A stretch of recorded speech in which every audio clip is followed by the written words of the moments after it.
you want the truth? Are you tired of being so confused? You feel like you're more fucked up than the lies on the evening news? Well, just step right in.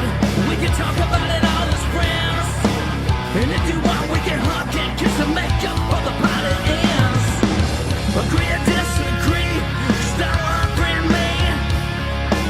'Cause I'm everything you want, damn sure what you need. I won't tell no lies, back up all the facts with truth. And if you can't get down with that, you must be somebody's stuff.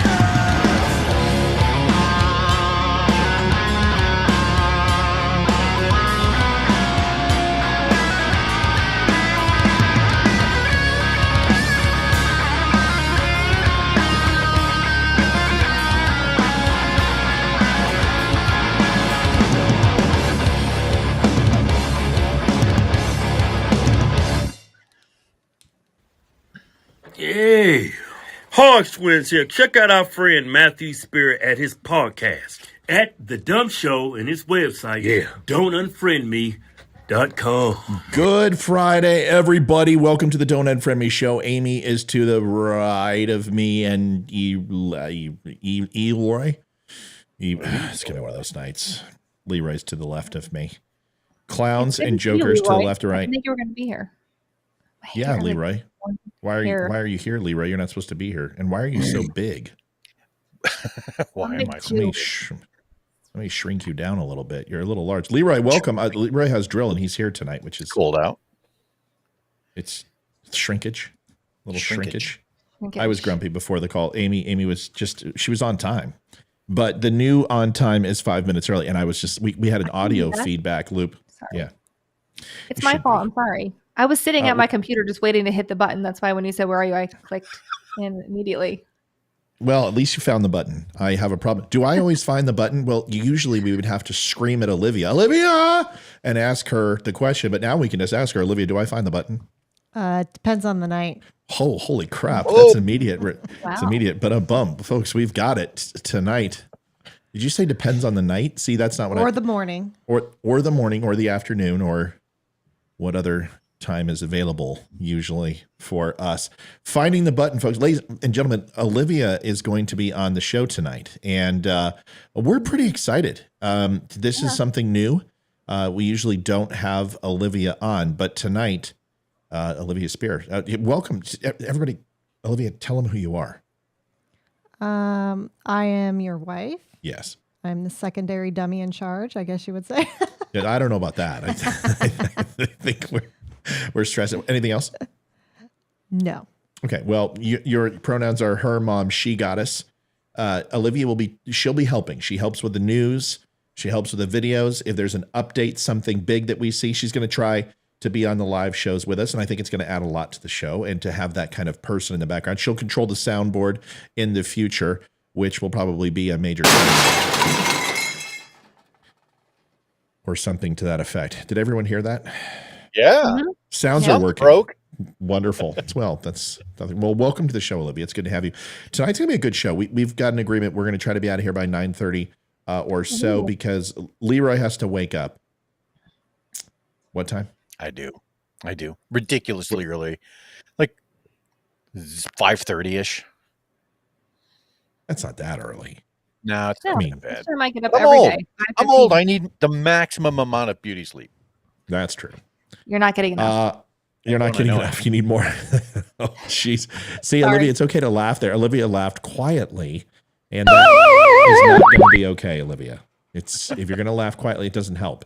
You're supposed to be the color commentator, and you're supposed to laugh vicariously through me, through you, through Leroy. Just make sure you've got it, okay? Help you again? Yes.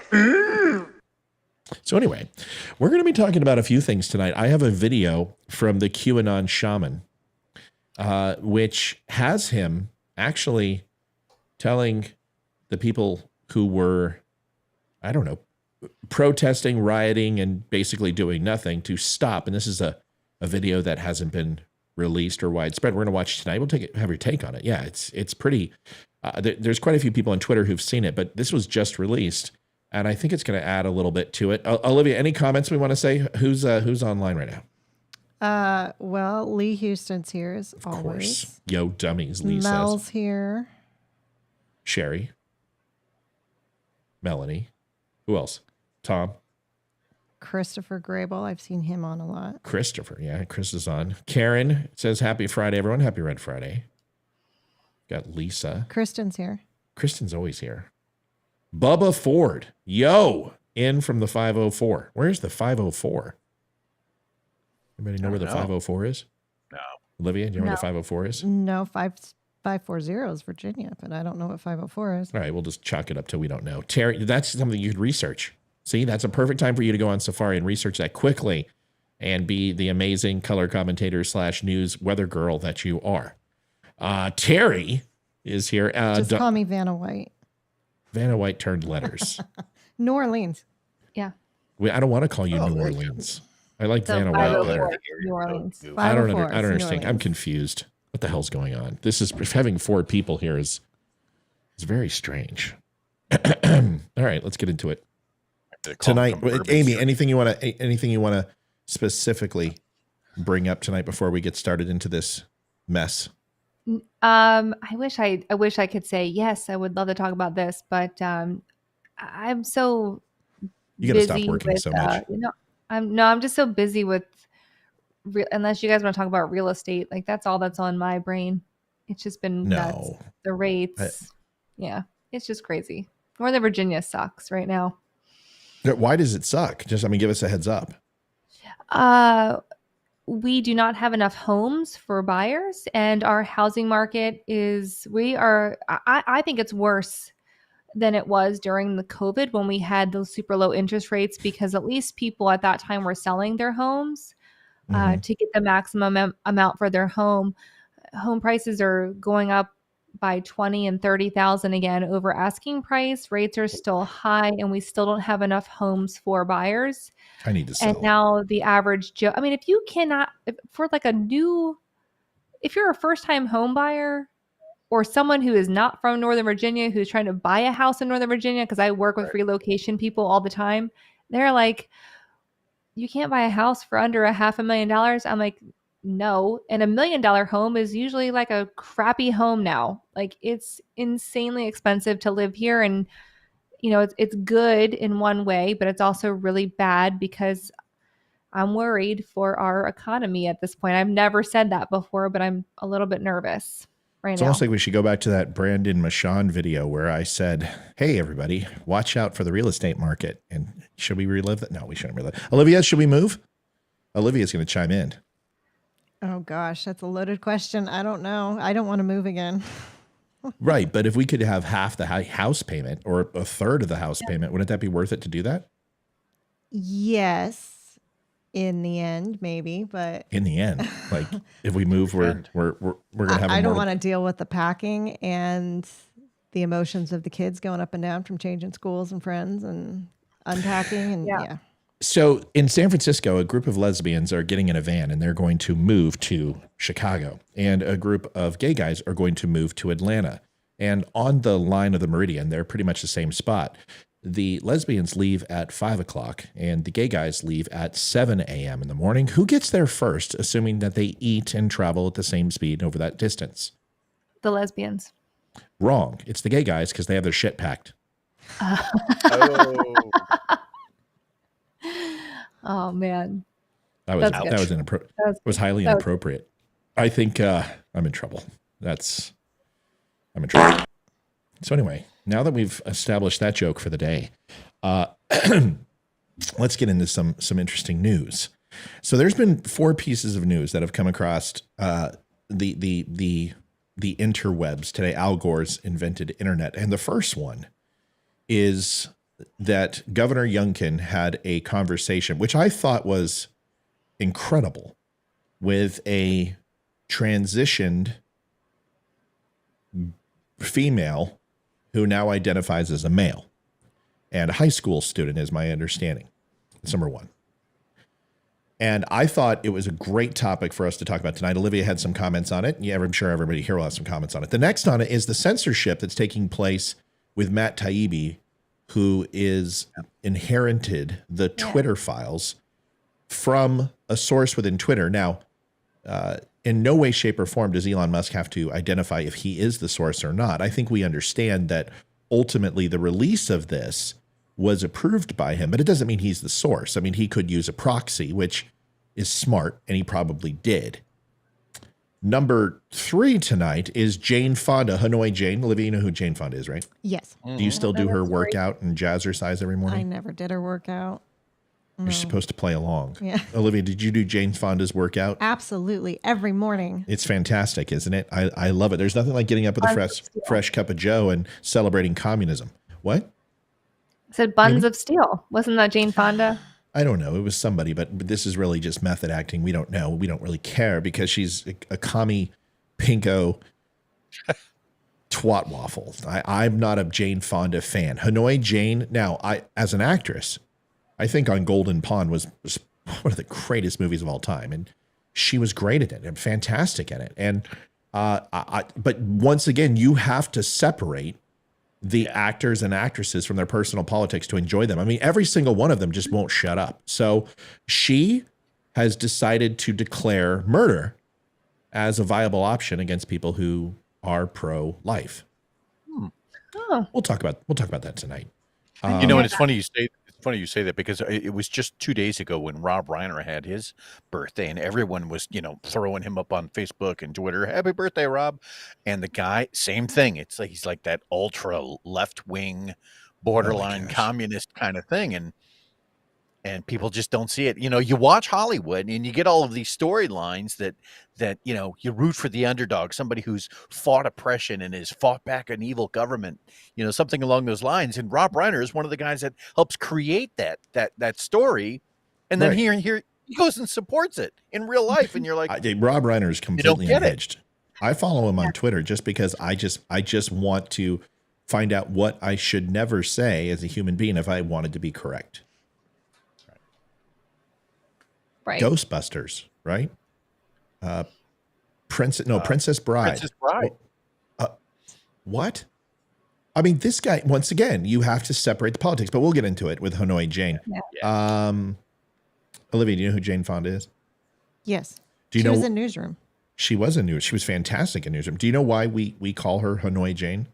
Because she went to Vietnam and did something like criticize the troops and stuff there and like stuck up for the Vietnamese people or something. Yeah, that's right on. Do we have a ding ding ding or something like that? Congratulations, Olivia. That's fantastic. That's right. She didn't even research this, folks. I would know.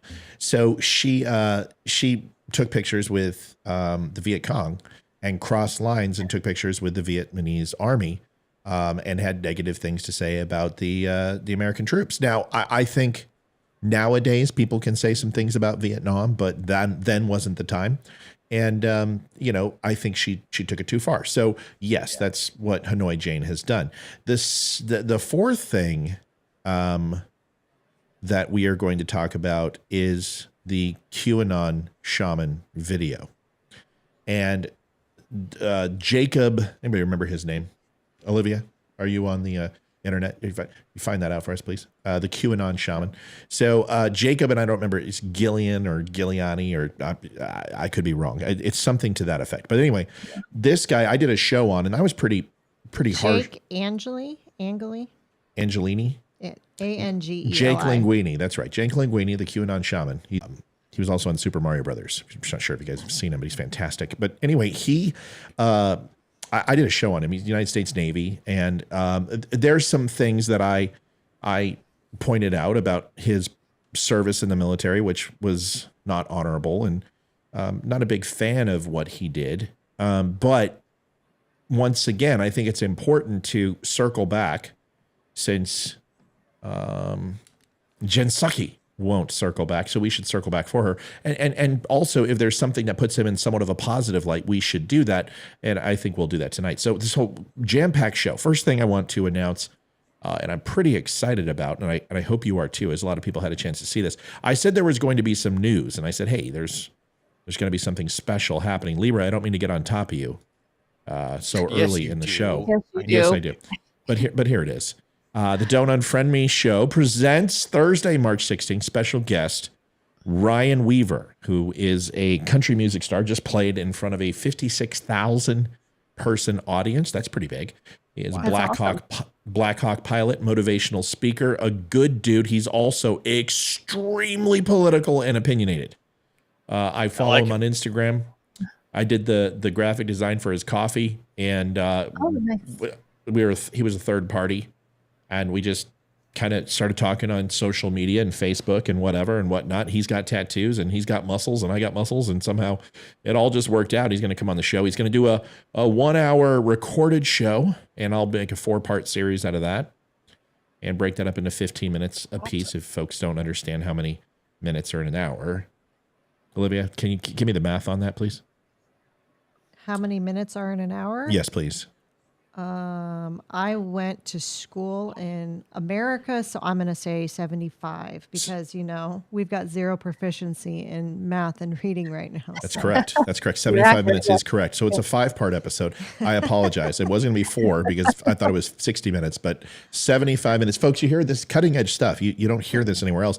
And let's give a round of applause to Olivia for the best color commentator. Oh, whoops. That's not the one I was looking for. Luckily, she's good look. Luckily, that's very well done. Luckily, she's good looking, folks. That's important. All right. No, So why here's didn't she come on? Sorry, but why is she great not? question.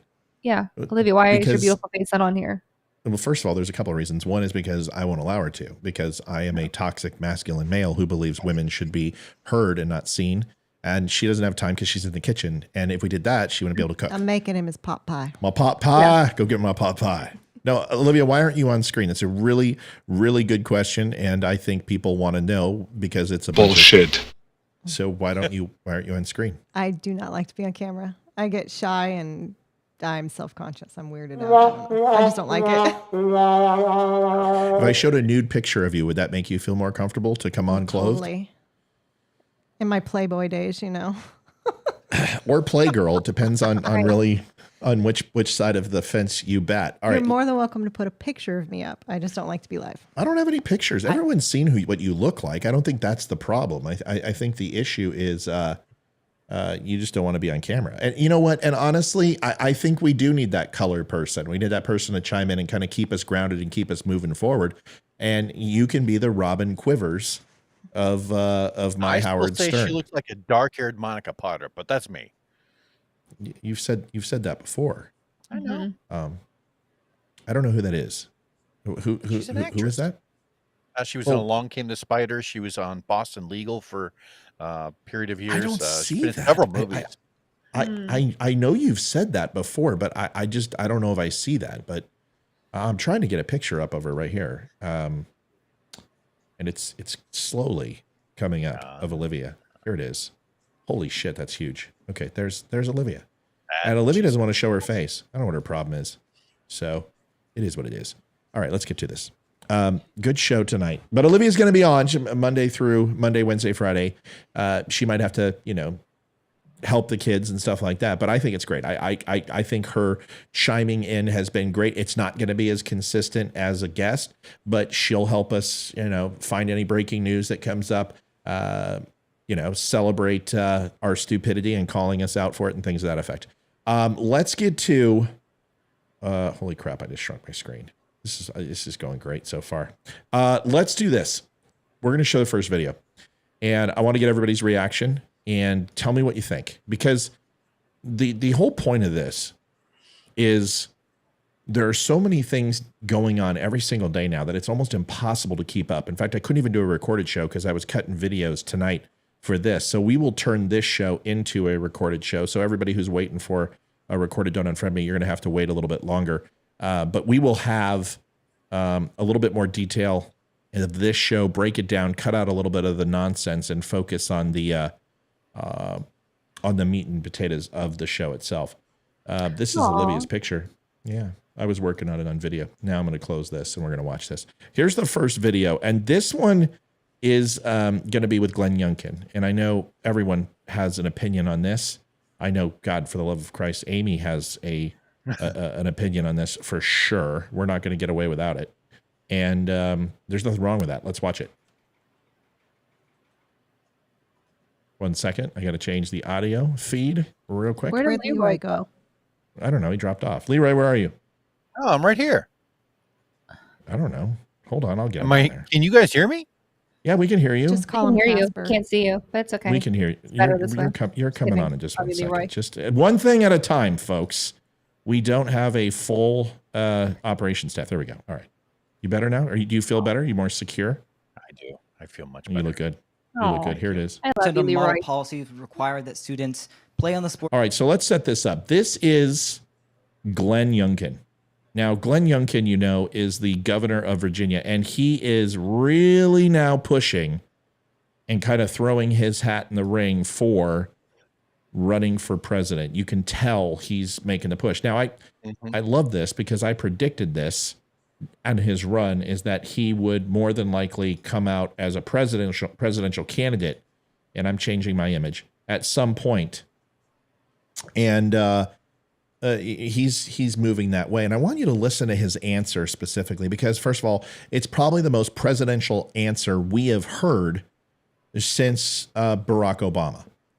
And because Donald Trump is not a politician, well, it wasn't a politician at the time, Biden couldn't put two sentences together to save his life. You know the thing.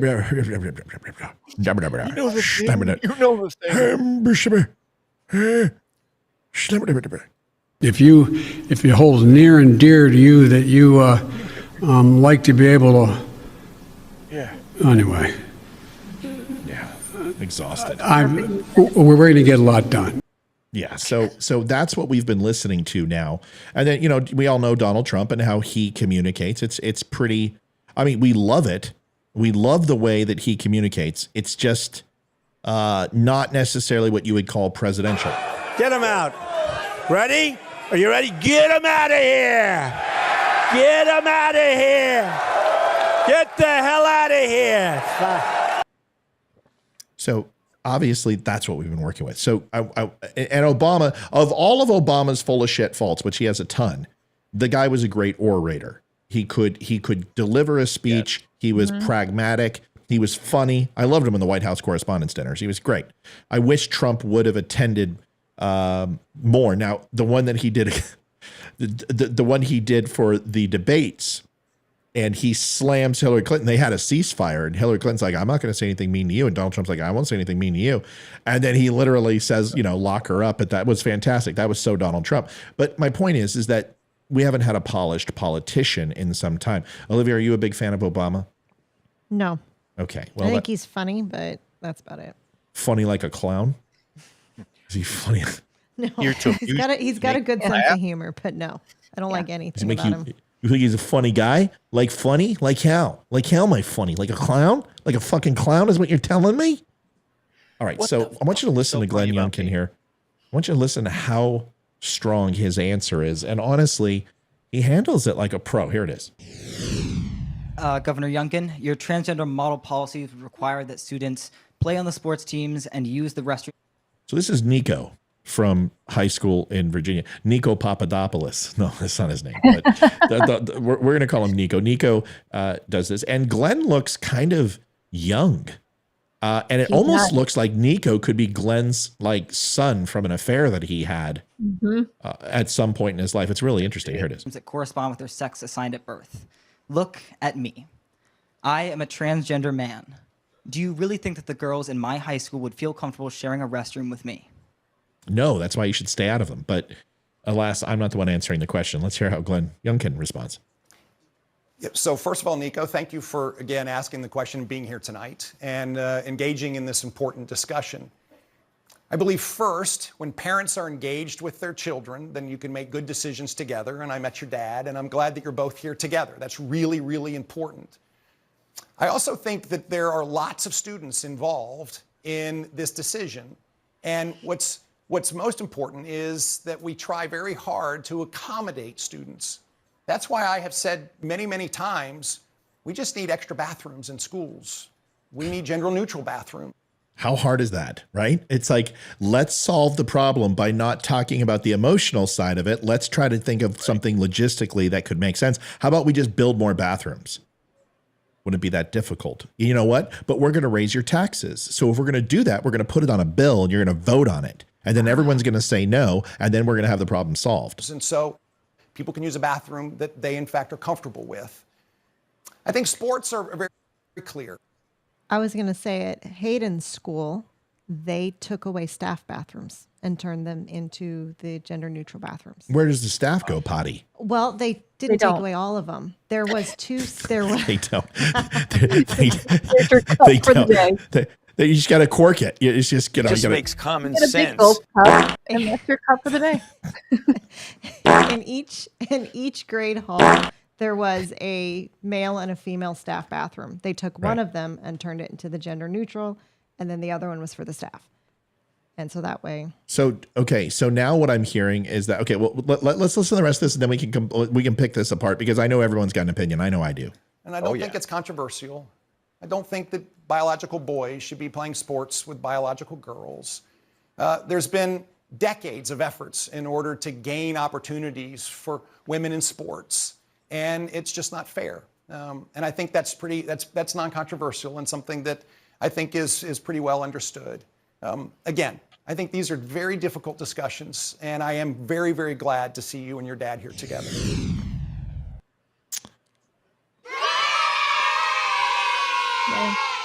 I gotta kind of be honest with you. I thought that was fairly well handled. Now, here's the problem. Everyone's like, "Well, build another bathroom," but what they're saying, what Olivia is saying, is that they had 2 faculty restrooms. One of them is now the transgender bathroom, and the other one is faculty. But what they're complaining about now, because of course they have to complain about something.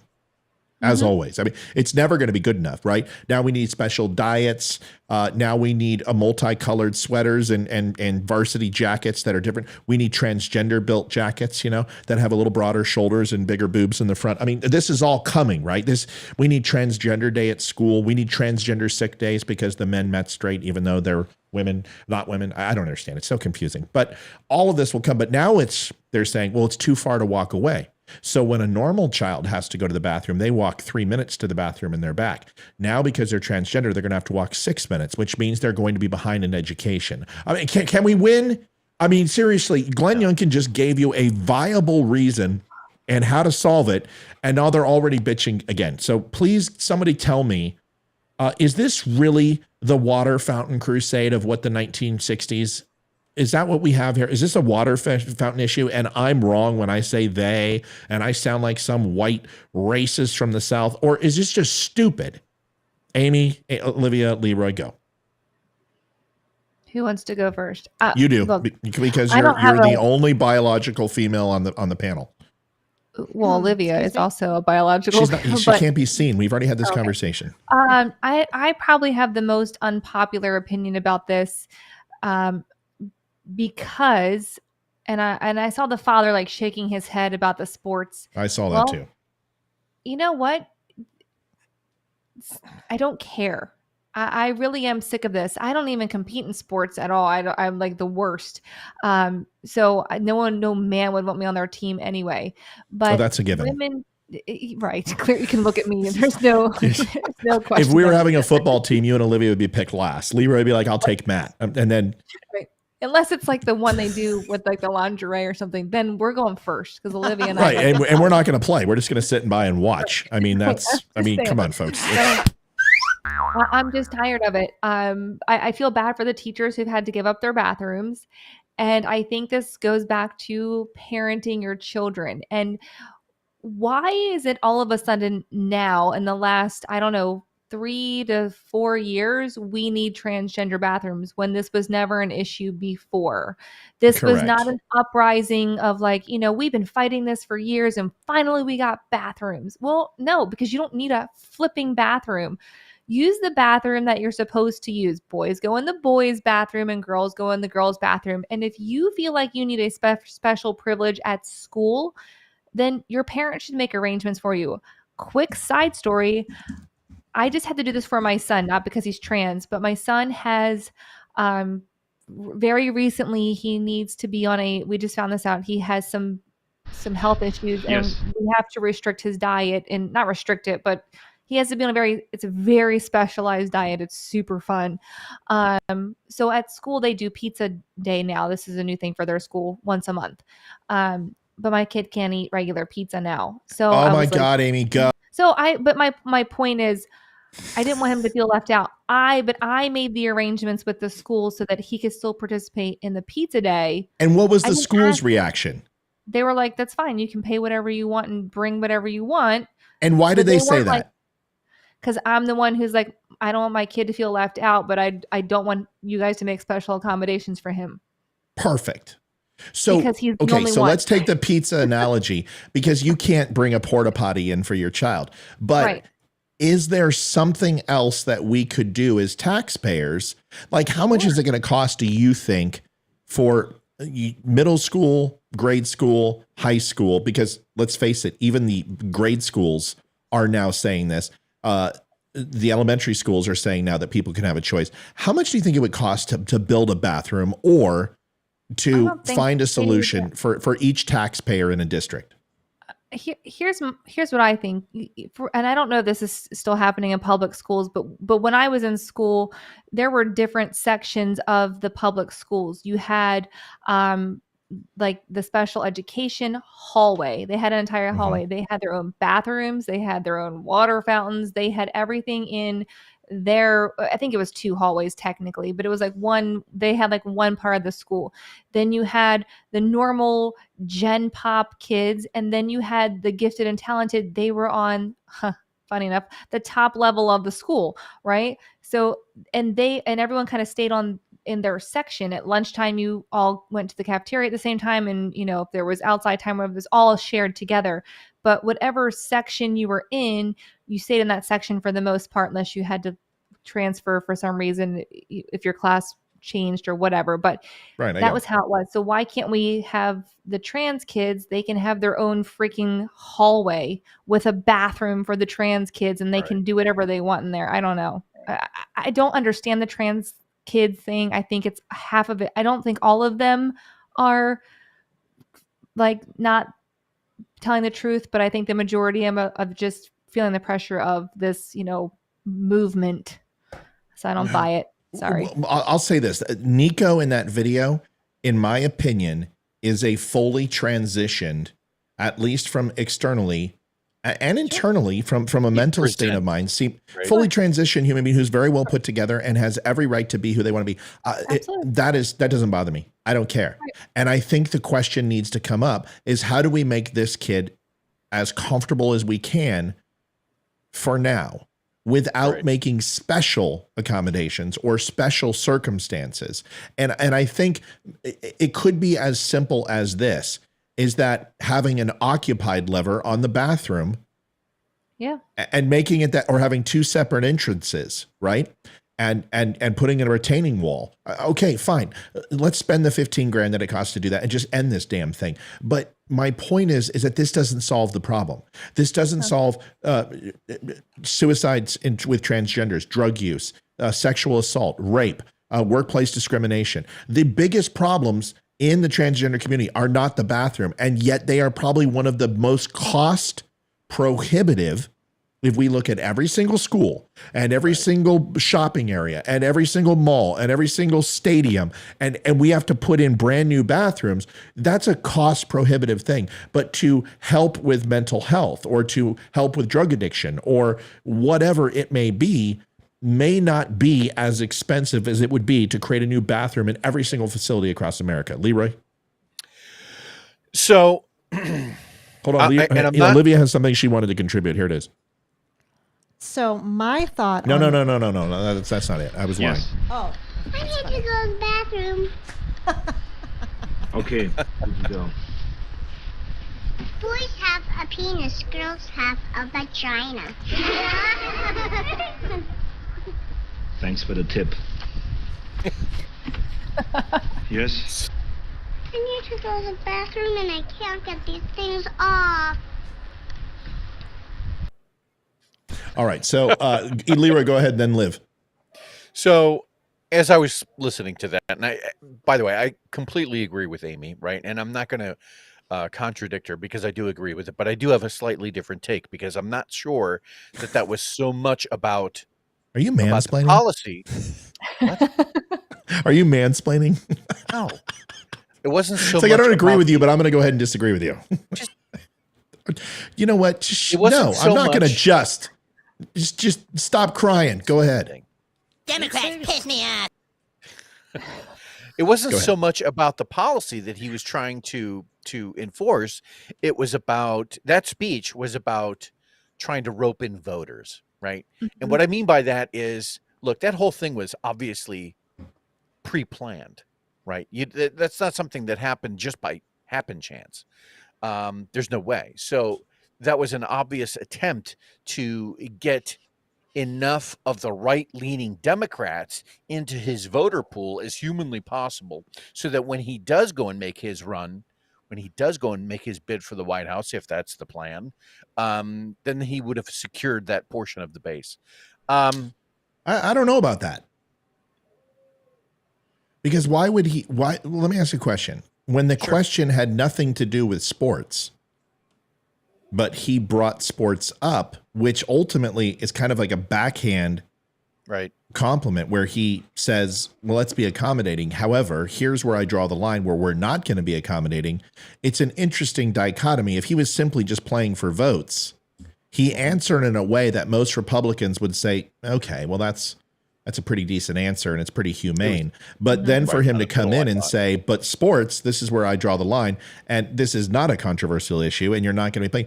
It kind of seems like he cut his own throat there. So it may have been pre-planned. I don't know. I know he had a chance to talk to his father or her father, whatever you want to say, his father, I guess, and have a conversation. But if that came up, I'm not. I don't know if I can lend credence to that because I don't know that's true. What are your thoughts on that? Well, I think that the way it was worded, which was very carefully, was it was constructed in a way where it would have been as moderate an answer as humanly possible. And something that you constantly throw out on the show, and believe me, I appreciate it, is the fact that, you know, Republicans and Democrats have more in common than they do that separate them. So by pitching that moderate answer, he's roping in more people. That's my take on it. I think that's fair. And yeah, I do. I think it was, at least we agree that it was a very carefully laid out and architecturally sound answer that plays middle of the road. But I don't know, the back half of the answer was not. It was, this is it, the buck stops here, and this is what I'm about. It's a very abortion answer where someone says, listen, the major three things that a woman could get an abortion for, I understand, and we certainly don't want to stop that. We can talk about 15 to 18 weeks and the disparity in between, but we are not going to be talking about long-term abortions and you know, that type of stuff. We're drawing the buck here, where you give an olive branch, but then you beat them with it. Olivia. Okay, I'm going to try to be the rational one here. Oh, Lord. You got more questions, but I tell you, if you have a problem figuring out whether you're for me or Trump, then you ain't black. All right, Olivia, go ahead. Okay, my thought is, being a girl, I've never been into the boys' bathroom at school, so I don't know if there is urinals as well as stalls or just stalls. Okay, it's a great question. So in a boys' bathroom, there's usually one urinal, maybe two, and there's usually now a handicap stall and a regular stall. But in high school, there's like usually two stalls and one urinal, maybe two urinals on average. Okay, my thought is in girls' bathrooms, you only have stalls. If a transgendered, I guess female, from male to female, wants to go into the female's bathroom, go into the stall. Women go to the bathroom in pairs, but we don't go into the stalls in pairs. So no one's going to sit there and watch you take a piss. Go to the bathroom, do your duty, wash your hands, and go back to class. As far as the other way around, if it's a transgender male, you're going to get a penis at some point, so just walk past the urinals and go into the stall and do your business. I mean, they're minors. Whoa, wait a second. Did you just say a female's going to get a penis at some point? When they transition fully, they're going to transition. Okay, I just want to make sure it wasn't going to be that we're throwing in free penises to people if they go ahead and decide to go to the bathroom. I mean, because... free penises for everyone. Everyone gets a dick. There's a dick here. There's a dick there. There's a dick everywhere. Well, most minor kids who are transitioning are not going to get the whole physical aspects until they are. Well, if Democrats of age. their way, But I mean, yeah, I don't want my daughter having to go to the bathroom with the transgender female, but guess what? She's not going to go into the stall with them. She's not going to see that. So that's fine. So that's bathrooms. Now, what do we do about locker rooms, right? So you've got a situation where you've got PE and someone's going to be like, all right, I'm going to Nelly Furtado all over this place. What then? Now what do we do? In Hayden's school, they have separate changing rooms, and you have to, if you're going to take a shower, it's a separate stall, and you have to change in there. You cannot be anywhere in the public area with other students if you're undressed. You have to have your clothes on, and they have separate dressing rooms and separate shower stalls, and that's in boys and girls. I just We hold these truths to be self-evident. All men and women created by go. You know the thing. No wonder why it's so confusing. Joe Biden can't even quote the right part of that statement. I'm surprised to hear this. I didn't know. Like, my kids are not old enough to be changing. Like, they're just in elementary school, so they don't have changing rooms or anything like that. They do PE in their regular clothes at this point. So that's surprising to me. I personally, I don't think I'd be comfortable with that. I don't think I'd be comfortable with that. I don't want anyone. Listen, it's already uncomfortable and awkward enough changing. I mean, I remember when I was done with PE, I would just put my old clothes on. I wouldn't shower. I was uncomfortable. Go ahead. Introduce the awkwardness of puberty into that mix. Yeah. I mean, right. And it's like like, already terrified. Listen, the biggest thing I was afraid of doing, I'm not going to lie to anybody. The reason I was afraid to get naked in a shower with a bunch of guys is I was afraid to walk in with frickin' a chub. And then everyone would be like, oh, he's gay. He's gay. Well, now, in the military, I'd have no problem with that because we were all nut to butt. I mean, it doesn't matter. And trust me, the guy that was hard, but we basically threw him off the balcony. But everyone, that was a joke. That did not happen. That's a lie.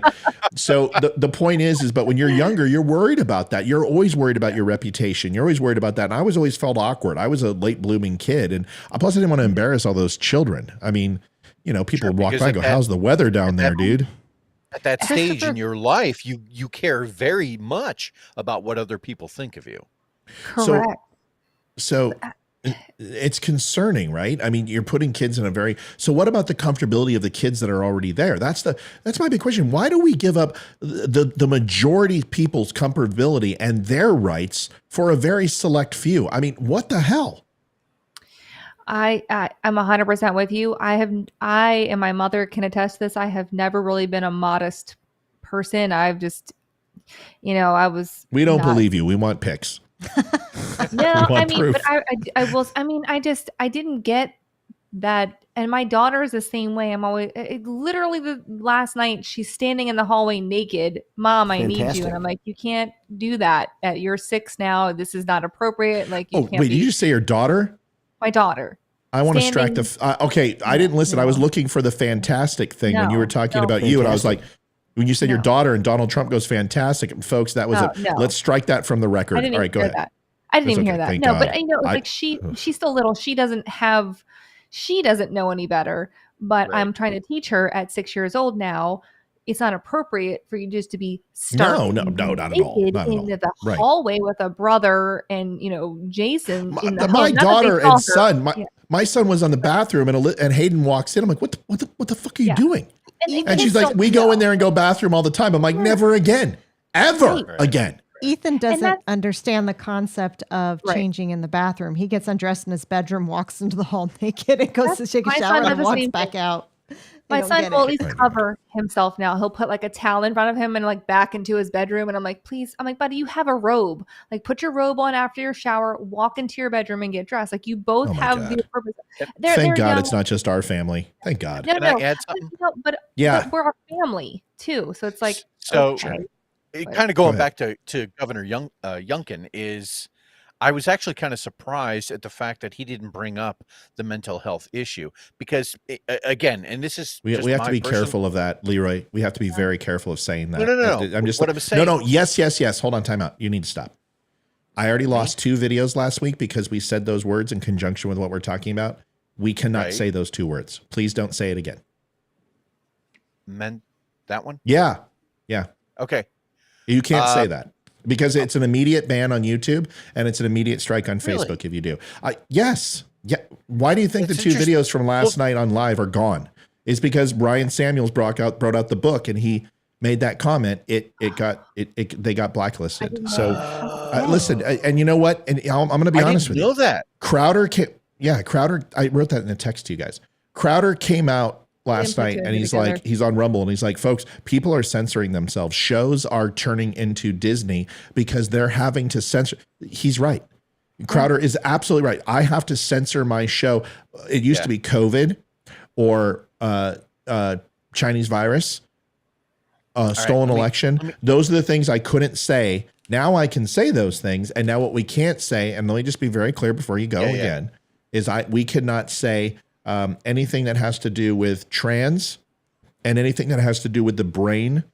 And you cannot say those things. If you do, it's an immediate ban from both platforms. Gotcha. Good I know to how to know. work around it then. It was something that Lori Lightfoot had did her best while she was governor to remove certain facilities that would tend to I understand. now I can't Support the brain box. I got it. Right. And so I was just surprised that he didn't go down that path to at least say, hey, look, we're dumping a bunch of money into this to maybe help not contain. Yeah, and it's very difficult for us to censor ourselves, but everyone needs to understand something. I'm not Crowder. I don't have 10 million followers. If I go dark, it's the end of Don't Unfriend Me. If they cancel Facebook, I'm done. I pack it up, I sell my shit, and we're done. It's that serious for podcasters at mid-level who are just cracking.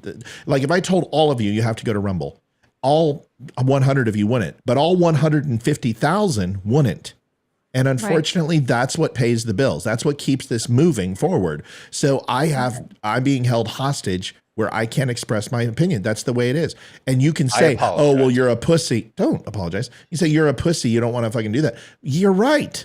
I don't. Do you know how much work this is? Do you know how much fucking work this has cost me? I have to be careful until I don't have to be anymore. But there are some things that I've been asked on this show not to say. I stream to 6 different platforms and I have to be cognizant of that. I'm sorry. I don't think that's a bad thing. So there it is. All right. Got it. So Christopher Grable had a good question a while ago. Said, can a parent decide after the birth of a child to switch the new child's gender because the parent thinks the child should be either a boy or a girl? It's a very interesting thought. I don't think it's legal, but... Hold on a second. Hey, can a parent decide after the birth of a child to switch the new child's gender because the parent thinks the child should be either boy or girl? Yes, they can. They can. In all 50 states, it's completely legal to change on the birth certificate now. Really? Yeah. Wow. And there was an experiment done with twins. Does anyone remember that? I forget their names. Yes. They both committed suicide. I do remember that. Yeah, that was horrible. They raised I one have as a not girl heard and of one as that. a boy. There was an experiment. I think it was in the late 80s or early 90s. I don't know how old the twins were, but the one twin had, I don't know if it was like some kind of medical thing or if there was like an accident and their genitalia was malformed or I don't remember the exact, but the family decided to keep the one during twin. circumcision, an accident happened where they basically took too much off, and so they decided to transition. That's right. I remember this, and then they classified as a hermaphrodite because he or she had both female and male parts. I remember this explicitly. Either way, it comes down to this: is if a parent can change the name of the birth certificate to whatever they want, the sex they have the ability to put down the biological gender of the baby, but also the preferred gender of the baby. I mean, this shit has gotten ridiculous. And can I just ask a question that it may seem extreme, like off the wall, but I've heard this about 6 times now since I brought up the first time I heard it, which is only a month ago. But I'm hearing more children identify as animals in schools. So does that mean we have to start providing litter boxes and outdoor areas? No, I'm serious. Listen, I mean, it's not a joke. It's not a joke. That actually happened. So my wife works in a high school, Amy, and that was actually one of the legitimate questions because there was a female in the school who was, in fact, identifying as a cat, a real cat, Being set and up with a camera. insisted on a litter box. That's Here's the interesting thing about that Leroy just pointed out, which is absolutely accurate. I read the same article. Is the problem is the Hippocratic Oath for doctors doesn't translate to animals. So therefore, you don't have malpractice insurance. If you go to a doctor and you're seen and you call yourself an animal or anything else, that doctor legally has the ability to get out of any malpractice insurance simply by stating that this person isn't a human being. This person's identified as an animal. We have to respect that. We're creating slippery slopes where fantasy and imagination is blending and matriculating with reality, and it's going to get people hurt. And we have to stop pretending. So if I was a senator or state legislature, I'd be like, yes, we can pass a national law. If you want to be identified as an animal, that's fine. You can no longer enter retail or food establishments unless you are considered to be a help or a sightseeing dog or you cannot go on a plane. You have to sit in the back of the car and stick your head out and stick your tongue out. In order to do that, you have to chase sticks randomly, at least for 30 minutes a day. And if you don't qualify for an animal. And unfortunately, you have to see a veterinarian for all your health needs. If you don't, and you break any of these rules, you'll be taken to the pound. I think they should be allowed to ride in the cargo area of planes, right? That's where they. No, I don't think so. No, because no, not at all. No, but my point is they can sit under my feet, under my chair, if they can fit into a 19-inch tall basket. Yes. Right. Now, what makes that really interesting is the fact that in most cities and states that I can recall ever reading this about, is that when you take a random animal into a vet, they can, without asking the permission of the animal, they can spay or neuter them. Yep. See, this is ridiculous. You're right, and this is ridiculous, right? I mean, it's insanity. This is absolutely insane. We have to realize is that the world of make-believe and reality are going to cross-pollinate shortly.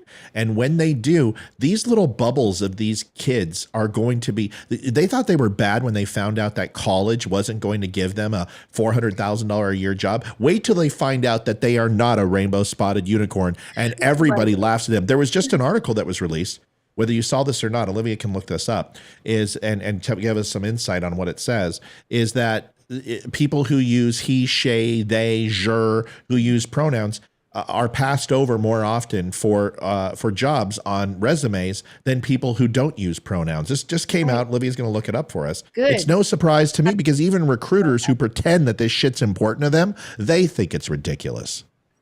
When I was looking up doctors recently, and there was a doctor who Veterinarians? had their pronouns listed. No, it was Vets not a or vet. doctors? It was a regular doctor looking up doctors, and that one doctor, and she had great qualifications. She had her pronouns listed, and I was like, definitely not. Like, I'm like 100% no. I would never go to a doctor like that. That's I mean, horrible. from an employer's point of view, right? It would make, if I was the one doing the hiring and the firing, it would make me question that thing that I'm not supposed to be able to say. Well, that, and then also you just when can't say hire them both in someone- the same sentence. You Yeah, can say no, mental that- health, or you can say blank, but you can't say them together. Right. Yeah. But also if you're hiring someone who has pronouns that are like the people who make up their pronouns of like, what are the weird, I don't know, they have these weird like Zhe, Zaya. Jen, Jim, Ja, Right. whatever. Yeah. You're never going to be able to fire that person. They could do a terrible job and never show up and never do their job and never earn a paycheck, but you'll never be able to fire them because they'll file some discrimination cause against you because of the pronouns that they use. And they'll find a way to say you discriminated, even if it's legitimate or not. They'll be like, no, they fired me because they didn't like my pronouns, or that I did this, or that I used a litter box at work, or whatever it is. I mean, fortunately, in a lot of states that I know of, there's something called at-will employment. And if you have the ability to leave an employer with no notice, which is most states, then what at-will employment says is that they have the exact same right, which is to let anybody go for any reason, for any cause. And they don't have to even form a paper trail for that. So, Right.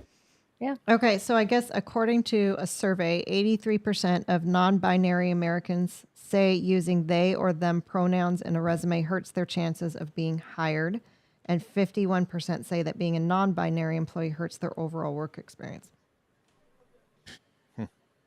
So, well, but see, here's the problem is that and we're going to move on to the next subject here, but hiring recruiters are human resources. You have to be HR1 certified. You have to be through, have some level of human resources training to be a hiring recruiter. And these are the HR departments that are pushing through this white fragility and toxic masculinity and unconscious bias, which is the stupidest thing I've ever heard in my life. Unconscious bias. Well, it's unconscious. How you go ahead and do it? Not like unconscious, like, oh, I can't go to sleep. I mean conscious, like I don't know it's happening. Well, if you don't know it's happening, then how do you know it's fucking unconscious bias? But anyway, it doesn't. Hold on. So the whole point is, these recruiters know that this is ridiculous. They know what they're going to get. They're going to get some entitled millennia who goes, excuse me, my name's not they, it's thee and douche and quoosh. And if you don't call me that, I'm going to be offended and I'm going to flip out on your fucking ass.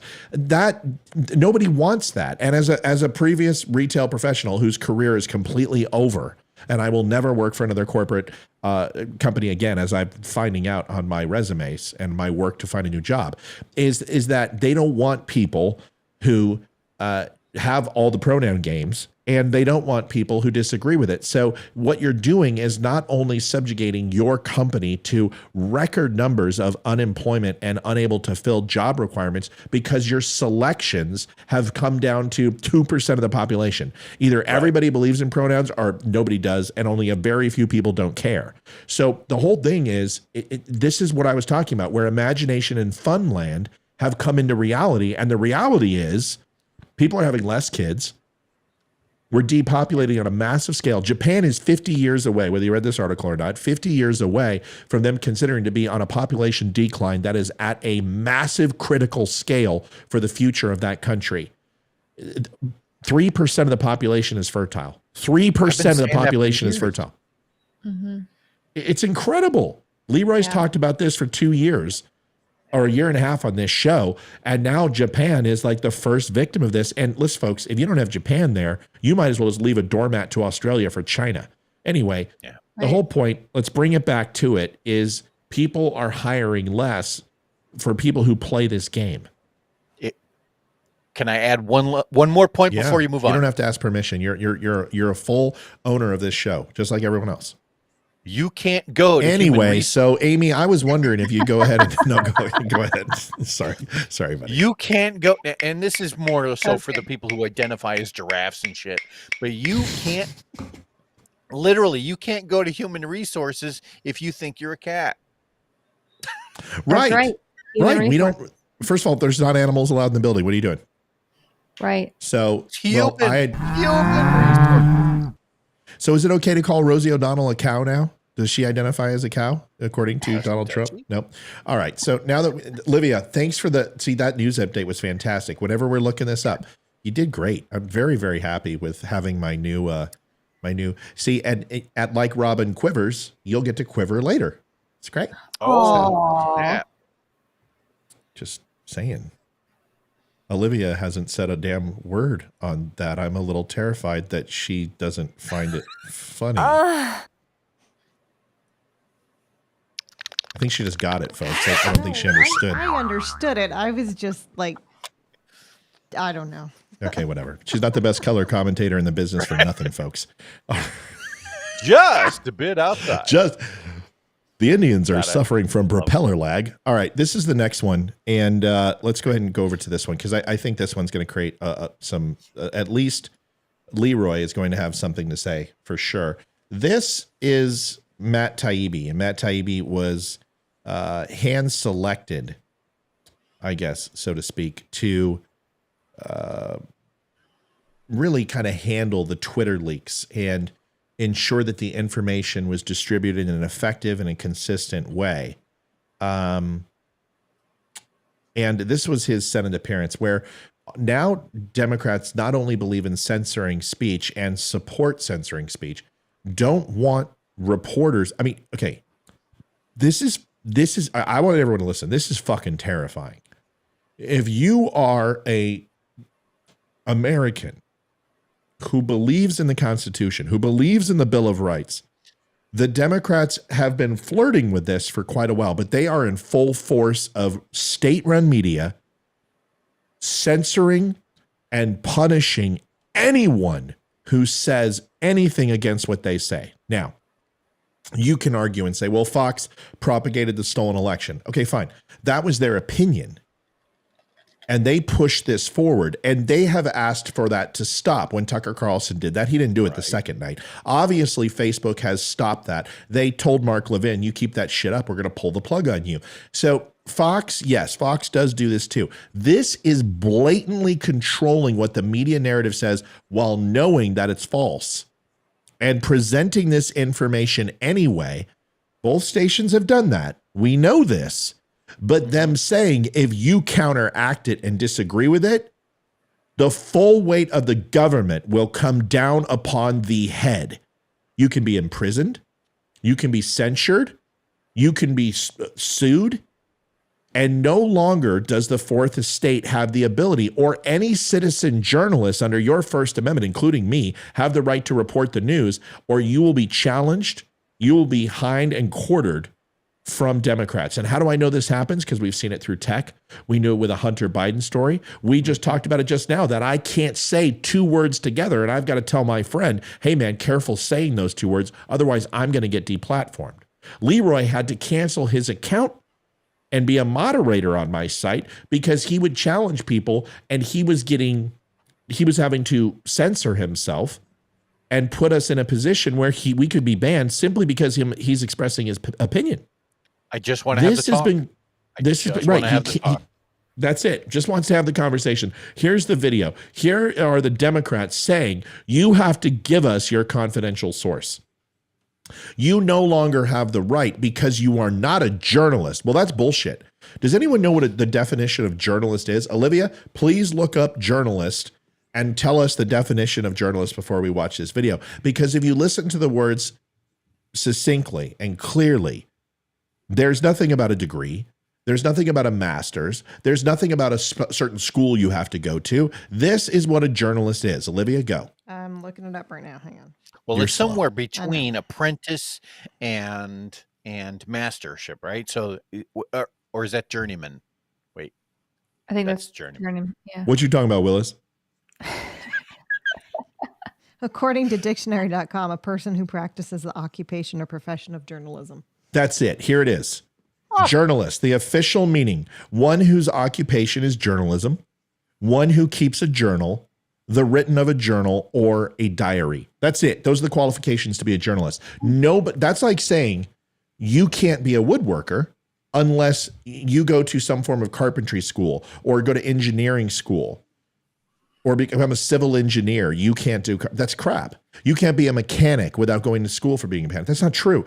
It destroys the essence of the American dream, which all it takes is the effort of one individual to want to do something in order to be able to practice it. Now, the skill level of that person is completely not inherent with that conversation. You can be a shitty journalist, but it doesn't matter. If you want to be a journalist, you can be a journalist. Pick up a pencil, pick up a piece of paper, and start writing. Go ahead, Leroy. I wasn't going to add anything to that. Oh, well. That's spot on. Thank you very much. Here it is. Yes, and I refer to that person as a source. So you're not going to tell us when Musk first approached you? Again, Congressman, when you're asking me to, you're asking a journalist to reveal a source. So then you consider Mr. Musk to be the direct source of all this? No, now you're trying to get me to say that he is the source. I just can't answer your question. Well, he isn't.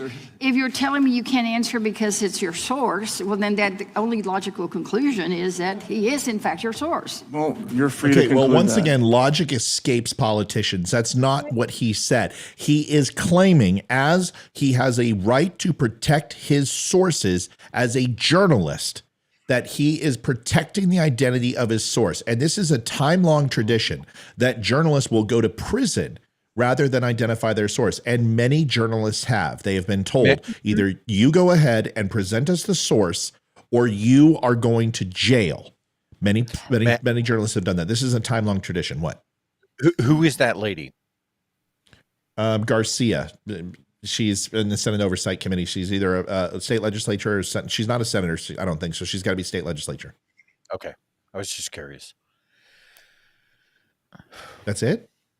Olivia, will you look up Garcia? Will you look up state legislature? Say Matt Taibbi Garcia and tell me whether she's state legislature or a senator. God, it's great to have a research person on the How do you spell Taibbi? Taibbi.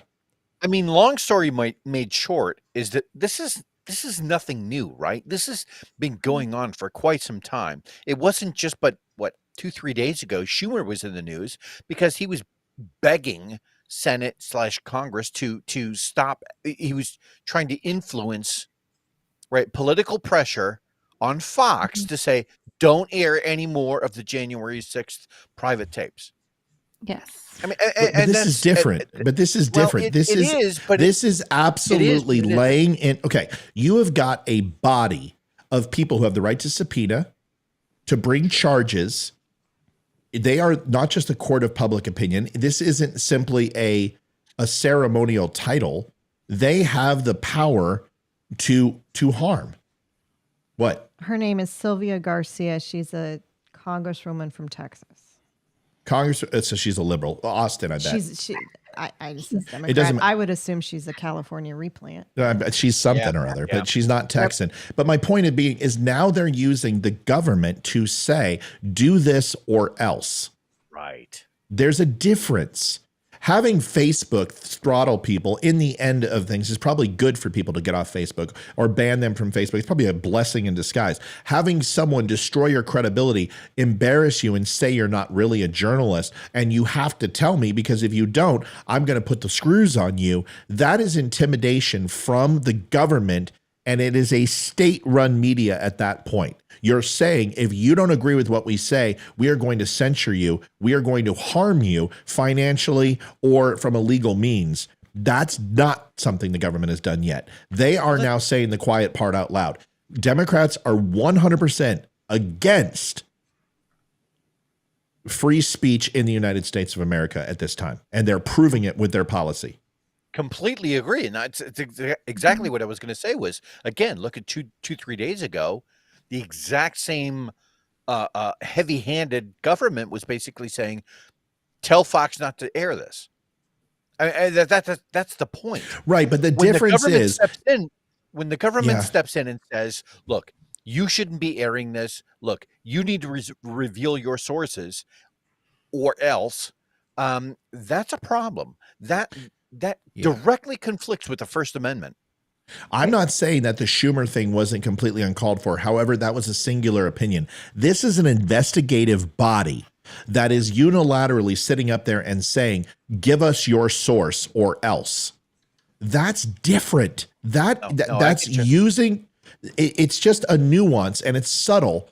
But it is, you're right. That would be like them going to Fox and saying, we demand you take them off the air, or the FCC is going to be investigating you and bringing Fox on charges. That's different. If Schumer would have said that, now I'm not saying what he said wasn't wrong. It was completely wrong and usurping power. No. I get where you're coming from. Right. This one's big. I mean, and this is not the first time they've done this. I mean, we saw this with wiretaps on Donald Trump and investigations, open-ended investigations on the Mueller investigation that didn't get anyone for anything that had to do with Russian collusion, but got them done for income tax fraud and parking tickets from 15 years ago. That's weaponizing the government. This is telling the fourth estate, if you say anything we don't agree with, we're going to put you on the stand and we're going to grill you and we're going to put words in your mouth until you agree with us. I don't know. It just seems a lot more. Let's listen to the rest. No.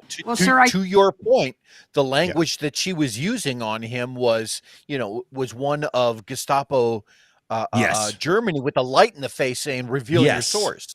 Yes, reveal your source or else. I'm surprised they didn't do that. Mr. Taibbi, we're going to go ahead and you're going to be in contempt of this Congress and this investigatory body. And when you are, we're going to hold you indefinitely until you reveal your source. That's the next step. Making you talk. Right. Either do it or we're going to put the screws to you. We're going to take the bamboo shoots and shove them up your fingernails. Mr. Taibbi, you better tell us now. You're going to pay. You be sleeping with the fishes, see? Just don't understand. You can't have it both ways, but let's move on. You can't. No, he can't. He's a journalist. No, he can't, because either Musk is the source and he can't talk about it, or Musk is not the source. And if Musk is not the source, then he can discuss. No one his has yielded. The gentlelady's out of order. You don't. She doesn't even know the law. They don't even know what they're saying. That's semantics. I will not reveal my source, no matter whom it is. It doesn't matter. It could be the fucking good humor man. I don't care. You don't get to know, and I'm either going to confirm or deny who it is or who it is not. And me simply saying that I won't answer that is not admission of that person is or isn't. It's simply saying that I will give you no information, and any of your guesswork or fishing will result in me not naming my source no matter what you say. So you might as well move on. He has the right to plead the fifth. He has the right not to answer this question in any way, shape, or form, whether you tell him to or not, whether he's a journalist or not. You can't force him to testify against himself. You probably should have asked the question, madam, are you forcing me with the full force of the government to reveal my sources? Ma'am, are you forcing me to testify against myself? That's the question I would ask. Yes. Are you telling me that you're suspending habeas corpus, you're suspending my individual rights and the ability to plead the fifth and not testify and incriminate myself? No, you're not? Then am I dismissed? Right. No, you're not dismissed. Fine, then please let's proceed with another question, because I will not incriminate myself. I plead the fifth, and I stand by the journalistic integrity of my institution and my profession by not revealing my source, which is a time-honored tradition from every journalist around the world because of governments like you. God, I wish they would. I fucking hope. I would give my left nut. Blood pressure. I would give my left nut to get in front of one of these committees. I would just, everyone goes, why don't you run for office? I don't want to run for office, but I swear I would love to be called by one of these pricks. No, because you can't get in front of a committee like that and start dropping F-bombs, which is something I know I would do. I wouldn't drop an F-bomb. I have the capability. I certainly would not, but I would embarrass the shit out of them. I promise you that. She's out of order because he's interrupted. Chairman, you're not recognized. He has not said that. What he has said is he's not going to reveal his source, and the fact that Democrats are pressuring him to do so is such a violation. We're asking him about his conversations with Musk. The gentlelady has not. Thank God Jim Jordan's there. I have not yielded time to anybody. I want to reclaim my time, and I would ask the chairman to give me back some of the time because of the Listen to Jordan here. Mr. Chairman, I am asking you if you will give me the seconds that I lost. We will give you that 10 seconds. Thank you. Wow. It comes down to this. This is the problem, and this is going to get worse. The one thing about lawmakers for the last 200 and some odd years of this experiment in democracy, as Joe Biden calls it, the experiment in democracy, I hate is that you could always ensure that lawmakers would understand one thing: the law. It was always a given, and you would always listen to the tit for tat, and they would always use precedent. They would use previous testimony. They would use previous discovery to be able to say, no, hold on a second. Here's precedent in what we did in the past. Now they're just making this shit up as they go along. First of all, the Senate and the House have absolutely no right to subpoena citizens and hold them in an investigatory body. This is fucking an overreach of power. It is complete bullshit, and it needs to be rewritten and changed immediately. They can't write you a fucking parking ticket. You can sit up there and go, your mother is a fucking bozo, your father is a clown, and you smell like fucking elderberry. Well, it makes you wonder. Go fuck yourself sideways 12 days to Sunday, and I'm going to leave. And when I leave, I'm going to take a giant shit in your car. And you know what they can do? Nothing. Not a damn thing. Excuse me, bailiff? No, there are no bailiffs. Oh, excuse me, no, there isn't one. Guards? There are no guards. Oh, well, I want to go ahead and declare that he's out of. You can't do that. You can't even fine them a $25 ticket for disorderly conduct. The only thing you can do is have a conversation that can be fervent, that can be direct, that can be one of maybe even a little intimidation. But what you don't get to do is threaten the law against a citizen, which is designed to protect them from you to begin with. Go ahead, Leroy. Well, the whole point is that they're not supposed to be able to use the force of the government to compel you to testify against yourself. Correct. If the worst case scenario here is that I'm on Capitol Hill, right, and they're grilling me for a source. What is your source? You know what? I don't have to tell you. And if the very worst thing that you can do to me is not validate my parking when I leave here, then I should have every right to tell you where to. Yeah, you can say it. Yeah. I'm done not cussing when it comes to the live show. When I hand out my card, I'm like, guys, you don't want cussing on the recorded show. But we're done. I understand we're Christians, but enough. We've tried this. We've tried to be kind and not foul mouth. Enough of that shit. You got to be honest now. And some people may not like that, but I don't care. If you're offended by my language, you're offended over the wrong things. You need to be offended by what we're talking about. The fact that they're saying, I can't use this type of language someday. I can't talk about this someday. You understand that the Senate and the House of Representatives have absolutely, with no equivocation, zero authority or power over their constituents at all. They can do nothing.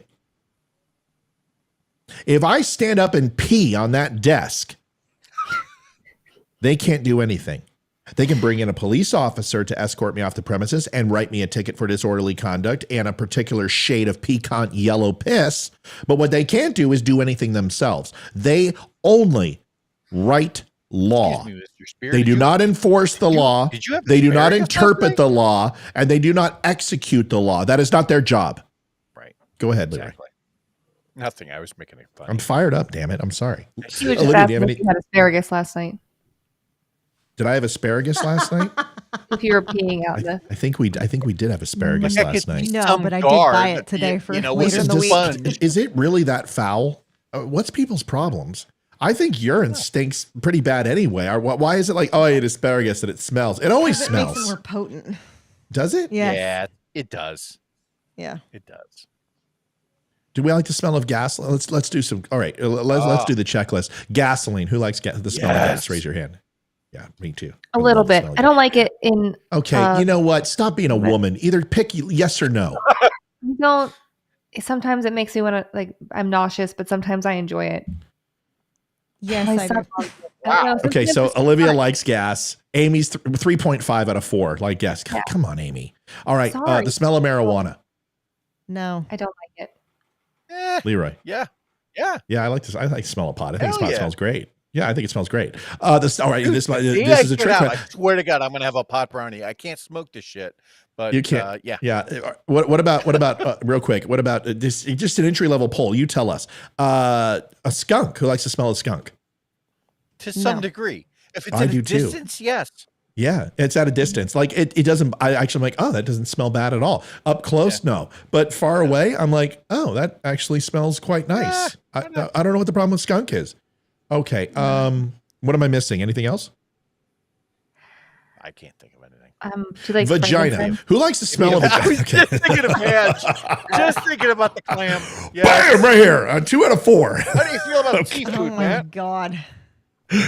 Wow. Actually, oh God, I hate the smell of seafood to the point where I hate vagina going. doesn't smell like seafood. What's wrong with you? That doesn't smell like if it smells like seafood, you got a problem. You need to go to the veterinarian. Right. You need to go to the vet. No. Excuse me, sir, doctor. I need to get my kitty checked. But Leroy said clams. I thought he said. Did I hear some? Okay. Wait. Well, I guess that does qualify too. If you really want to think the bearded clam. Yeah. I said I don't know how lesbians do it. I mean, maybe I'm just like blonde moment. Sorry. I can't believe it. How many viewers have we lost? Oh shit, we gained 12. Okay.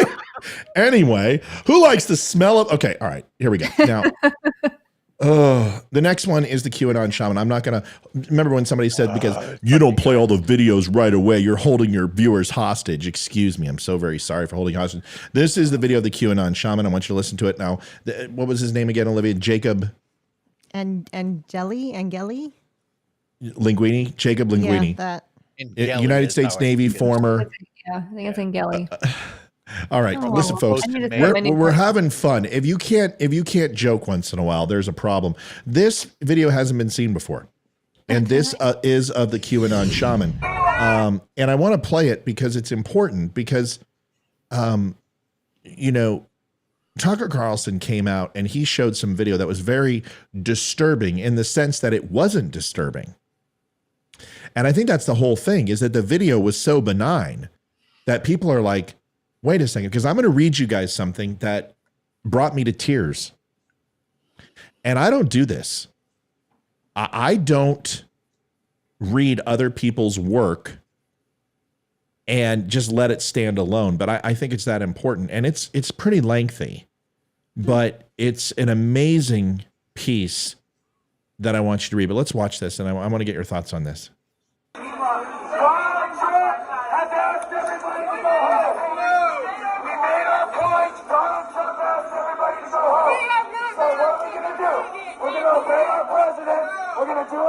Respect your landmarks. Respect your landmarks, people say. We're going to listen to our president, and everybody is to go home. We've proved our point. We've proved our point. Jacob Chansley, is that his name? Angeli or Angeli. Why do people say Jacob Chansley? Do you have the wrong person, Liv? I looked up Type in QAnon Shaman. Okay, look it up again. Make sure. Respect the Capitol.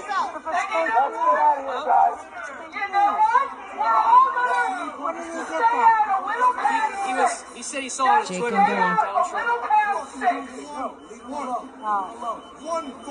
gonna pull up the tweet. Donald Trump has asked everybody to go home.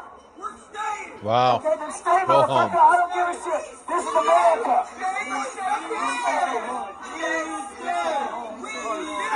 You guys want to stay? That's fine. Donald Trump has asked everybody to go home. So I want to be now. All right. So see, that's the first thing I started this research a little bit, right? So I'm like, okay, give me the timestamp of this. I want to see it. I want to know when it was. This was after Ashley Babbitt was shot. This was after most of this already had happened. He has already been in the building and exited. I understand that to some people, that makes them say, well, the damage was already done. Yes, but this guy didn't do the damage. I was hard on this guy too, but this guy isn't the guy who did that. He went in and took photographs on the floor. He trespassed. This was trespassing. There's no doubt. It's breaking and entering. It's not breaking and entering, actually. It's not, because the People's House doesn't have any rules against entering the People's House. It's not like the White House. It's not like the Justice Building. You can go in and enter as long as it's not closed off or as long as it's within visiting hours, etc. Now, the whole second floor and breaking into the hallway, that's completely different. But him, a lot of people said he was led around, which he was. I saw the video too. And people say, well, you didn't see the part where he did this and this. Well, I'm watching it now. And this guy is the only one I really have seen as prominently as he is in this whole fiasco. In fact, he's on every cover, the QAnon Shaman. Right. And he's talking them off the cliff. He's talking them down. And I don't care when it is. It's just like when people say, well, Donald Trump. Well, the riot was going on for 2 hours into Donald Trump's speech.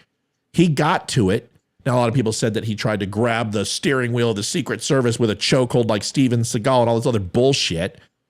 But Donald Trump did write, his last 2 posts on Twitter were saying, hey, go home. Take this down a notch. Stop it. Knock it off. Right. Go ahead, Leroy. Right. Well, what I was going to say was, I haven't really followed his specific circumstances as much as maybe I should have in order to form any sort of educated opinion. But here's the thing. If there's enough video that tracks this dude and he isn't violent, if he is constantly led around. We saw that there was like something like 9 security guards who open doors and show him all around and everything, and that's great. As long as he wasn't violent, that's right. If doors are being led open for him, then there's really no reason for him to be in prison. I don't see why. Now, if there was any sort of violence, provable on film, captured on any of those security cameras where he was one of the guys, throwing a coat rack through a window, sure, absolutely, lock him up. But I have not seen that yet. Yeah. But I for have not 4 seen years it yet. But even okay, so just looking at the circumstantial evidence, which is Tucker, what we've seen over the last 2 years, and this video, which we haven't watched the rest, I want all of you to think about something. Does this deserve 4 years based upon what you're seeing? I want you to don't do it yet. I want you to watch the rest of the video, and then I want you to tell me, and we're going to do rapid fire. I want to hear everyone's thoughts because I want to tell you what I think. I don't want to retract. I still think this guy's a clown. Okay, absolutely. I still think he's a fucking clown. But that's not against the law. No, being a clown is not against. Blame. They needed You could someone be a to blame, moron. and That's he was the most okay. boisterous and weird looking. He's wearing freaking horns, for God's sake. So they I don't know. needed There were some someone- pretty weird looking people there outside of him that weren't dressed up, who were pretty weird looking. I mean, let's face it, Trump supporters got their own sides once in a while. Some of them sucked their food through a straw. Yeah, he was the most recorded, and they need someone to blame. So they pointed the finger to him, and he's taking the rap for all of it. He's just Okay, let's listen. By the way, they say the flag was a weapon. It was a spear. But there's no record of him using that in a way. So see, I can carry a sidearm. I can carry a sidearm, but just because you see my sidearm doesn't mean I threatened you with it. I have to break leather. This guy had a spear that held his flag on there. It's part of he's also dressed up as a freaking bull-headed. He looks like a mix between Beastmaster and the devil thingy from Legend, for God's sake. Come on, man. I would disagree with that. What? I would disagree with that insofar as to say, look, I don't know what you're disagreeing with. Is it a spear or is it a flagpole? Because if there's a flag attached to it, then it's not a fucking spear. Well, usually at the end of the flag is a bollard, right? So, or a truck, or it'll have an eagle at the end of it. I haven't seen one with an imperial, fleur-de-lis type spear at the end of it. Have you? I haven't seen it. I haven't seen it, but there was no one who seemed to be afraid of him carrying this flag. So right. Nobody's like, oh my God, look at the guy who's carrying a spear. They said, oh my God, look at the guy in this freaking bull costume. It looks like he should be wearing assless chaps. Right. All right, let's watch the rest of this. Then I want your opinions. Yeah, hold on, wait, read this. Hold on.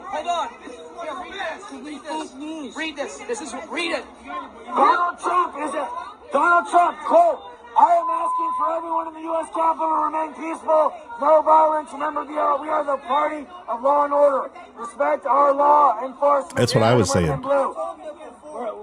Pull up the video. There's a video. Yeah, he has a video. He just tweeted it. I'll put it on here. Beautifully broken glass is broken. We have laid off. Okay, as long as it's That's Trump. for sure. Never listen to Trump. I stand corrected. Michael says, Matt, all chaps are assless. Touche. At least make one more point. No. It's not going to make a point. You're just going to make yourself feel good. Back it up, guys. Just back it up. We're not Antifa. We are not Antifa. Right. We are not Antifa. Back it up. We are not Antifa. We are not Antifa. We will abide, but we want to be heard. This is the people's house. Back it up.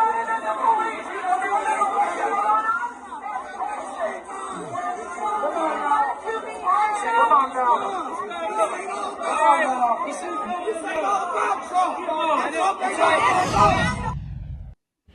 All right, so sorry, I was talking to Olivia there. By the way, Olivia's doing a great job. Really, everyone's doing a great job tonight. Doing a fantastic job. I'm happy to have her. Olivia, give me an update on what Antoinette said, please. Is she on Facebook? Yeah, it's all the way down at the bottom. I'm not seeing her comment. I'm sending it to you right now. I agree Here, with what take you that. said. So. Yeah, go ahead and read that. Okay. I know you don't like whataboutism, Matt, but this is what really pisses people off. It's a blatant two-tier justice system. Whoa, and it just went off the screen and I can't read it anymore. Open your text. Okay. All right.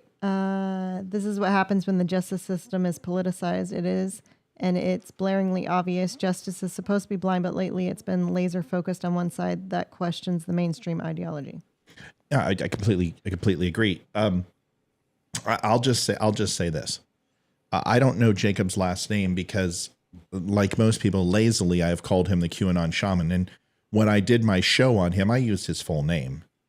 So I will not take back anything I said about him. I think he's a clown, and I think he has delved into areas that misled people, caused damage, and ultimately him and thousands like him generated this insane freaking theory of bullshit.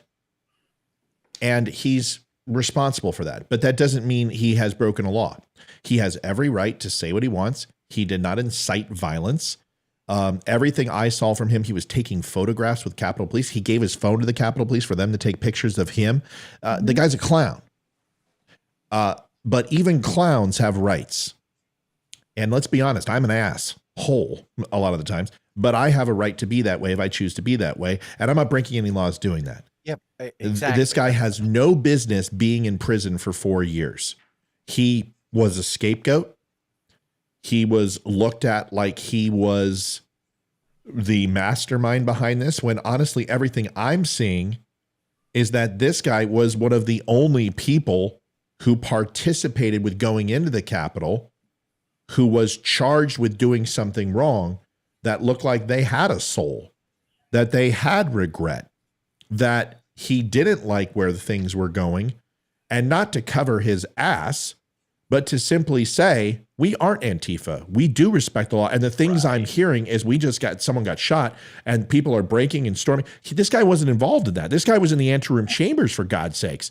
He was away from this stuff. People need to understand that if you condemn him, you're also neglecting to understand that there were 3 very different situations that took place in DC that day. One was extremely peaceful and benign, where 57,000 went home.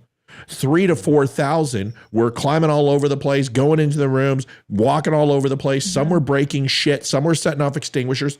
And then there was another element that was hurting police officers, tearing down barricades, trying to break into the anteroom chambers of where the legislatures were, and probably do harm on them. There were 3 very different things. And it's like a 95% and 2.5% split on how many people actually participated in any one of those columns. Right. If you can't admit that, this is why you're looking at this guy and still go, oh, well, it was after all the damage was done. But this guy didn't participate in any of that shit. Right. I'm opening it up. Generally speaking, those are the same people who would say that it was solely Donald Trump's fault because he, quote unquote, incited the violence. He was the one that said, go down there and make your voices heard, blah, blah, blah, blah, blah. But the fact of the matter is, if he didn't perform any of the actual acts of violence, then they really don't have anything on the guy. Not at all. And that's the problem, is that we're looking at this 2-tiered system saying, look, they were there and they were in the wrong place at the wrong time. He's dressed like an asshole. Okay, fine. Yeah. But that's not against the law. But he fits the picture of the narrative they want exactly the right to look like. And it happens all the time. They were waiting for a misstep. They were waiting for us to do even the slightest thing wrong. And it didn't matter. What they had done for the last 3 years, and every and I'm not. Most of the BLM riots were actually very peaceful. It was just when they weren't peaceful, it was when that I wouldn't say most were thrown through. When a brick was thrown through the windshield of a cop car, that's when it stopped being peaceful. right? And and that's the point, is that they set this entire situation up so that they would see those exact same results just from the opposite side of the aisle. Yeah, I want to, before we get to the caller, I want to be clear. To say most of the BLM riots were peaceful, I just want to be clear. It's not true. That's not accurate. And I'm not saying you're saying all of them were. I know you said some. Said protests. I meant. Yeah. No, not that's not even it either. It's not about wordsmithing. It's about that 186 of them weren't, and 400 of them were. And if you do the math, you're looking at 25% of those were not peaceful in any way, shape, or form. And that's very important. A very important distinction to make is that I have defended BLM and their right to protest, and I don't have to agree with anything they say, and I will defend it. But what I will not do is sit here and say that they were peaceful, because they weren't in any way, shape, or form. And they certainly weren't all riots. They were both. And like most things, there's inconsistencies and all of that. All right, caller, do me a favor, mute your Facebook, please. Can I ask a quick question while they're doing that? Not yet. Let the caller get in here first, because they're sending feedback. Caller, I'm going to have to boot you if you don't turn it off. Yeah, if you got to mute your Facebook before you can ask a question, because you're giving me feedback real quick. No offense. I just turn off your Facebook, and then yes, you can ask me anything you want. And I'd love to have you on. Can you hear me now? Good. All right. Can you guys hear her? Yes. No. Okay, hold on. Okay, how about now? Caller, can you say something real quick to make sure they can hear you? It's Mel from Canada. There we go. Oh, all right, Mel, go ahead. What do you, Mel, give me the brief one. What do you got? Because we're on a time frame. Yeah. No, I just want to say that today on another news channel, a girl is now being charged for one of these supposed crimes or blah, whatever. The judge in Washington, D.C. is now disallowing the defense any time to now go over all the extra video that's now out on the internet going, oh, well, no, that's not whatever. So they're now breaching the Brady Act. So this judge in Washington, D.C. really, really needs to go away really fast, or these defendants have to go and get their lawyers to get venues changed, because he's disregarding the Brady Act. He's throwing it all out. These defendants are not allowed now to go in, and now that these 40,000 hours or whatever video that's out there, and with the QAnon Shaman, and his mom was on TV last night, and she's just like, holy crap, she's devastated. Like, this is, and now he's got a new lawyer, and they made him sign, and he should have never signed. Being an ex-military officer or whatever he was prior to. He was an officer. He's just an enlisted man for a very brief period of time. Yeah, but he should have never signed that. So his lawyers now are trying to figure out how to get him out of the situation that he just signed. He signed his life away or whatever, and his mom is devastated. But these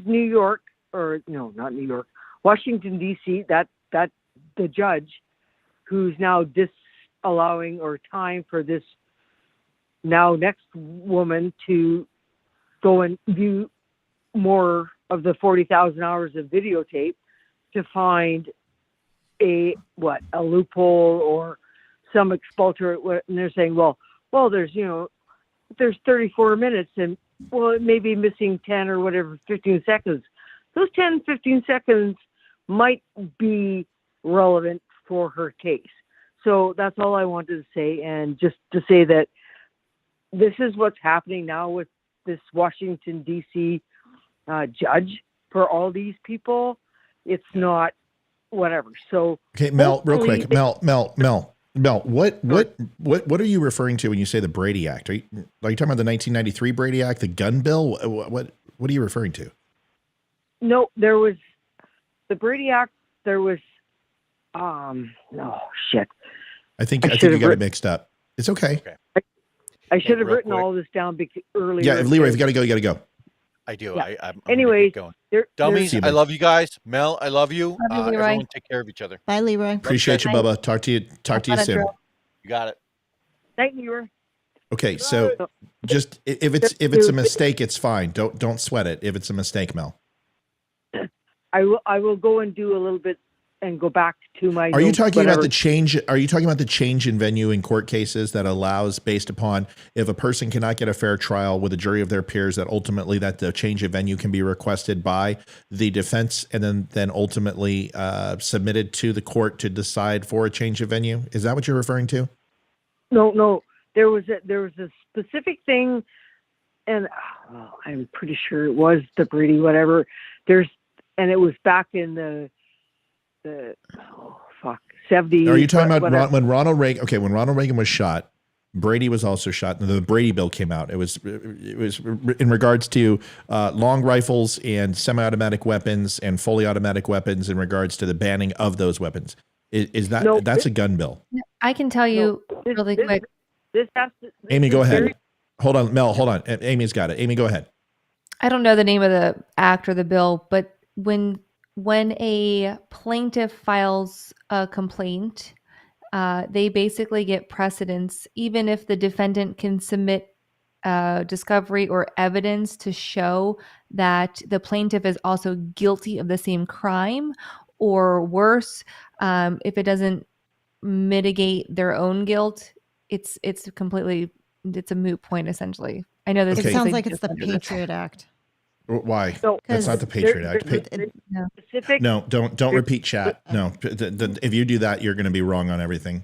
Tell me about the Patriot Act. Go ahead. Okay. The Patriot Act enabled investigators to gather information when looking into the full range of terrorism-related crimes. No, I know this. No, okay. That's suspending habeas corpus and allows them to go ahead. If you're actually talking about disclosure, Amy, that's disclosure in the sense that any and all information must be translated from the prosecuting attorney to the defense. Now the defense doesn't have to give them shit, but if it's going to be so much as a parking ticket or an old receipt from a lover, you have to disclose that in discovery and disclosure with the prosecution to the defense. Now, if you're saying that evidence that was being held and wantingly held, that allowed the process of discovery because it was being held for national security reasons, that does not count under discovery. However, if it is released, it would count under having an appeal because new information has come across, even if it is a double jeopardy situation, that if new evidence can be entered into the case that either proves innocence or guilt, should be allowed under a new trial or a new appellate hearing. Does that make sense? Yeah, but that's, I'm just telling you because I literally just went through this in court myself. Like, I'm just trying to we're trying to discover what you're talking about. Yeah. No. So if a plaintiff is saying like, we want this discovery and the defendant submits their discovery, the defendant also has discovery that says the guilt is also on the plaintiff. Like they're equally guilty of. I understand. Something. I understand. They So this is about. Yeah. I'm sorry to interrupt. This is not okay. Listen, folks, I know all this, Ames. I just laid it out for everybody. What I'm trying to say is that there's a very big difference between the Brady Act and the Brady Doctrine. They're two different things. The Brady Act is a gun bill from 1983 that was done after the Reagan attempted assassination. The Brady Doctrine is, as I quote, and I didn't look this up, but somebody wrote it down for me, but I know the Brady Doctrine. That's 1963, I believe. That's also could be with a confusion because it's 20 years apart. It says the government withholding of evidence that is material to the determination of either guilt or punishment of a criminal defendant violates the defendant's constitutional right to due process. The rule requires that the prosecution must turn over all exculpatory evidence to the defendant in a criminal case. Exculpatory evidence is evidence that might exonerate the defendant. However, not if it is under the National Security Act.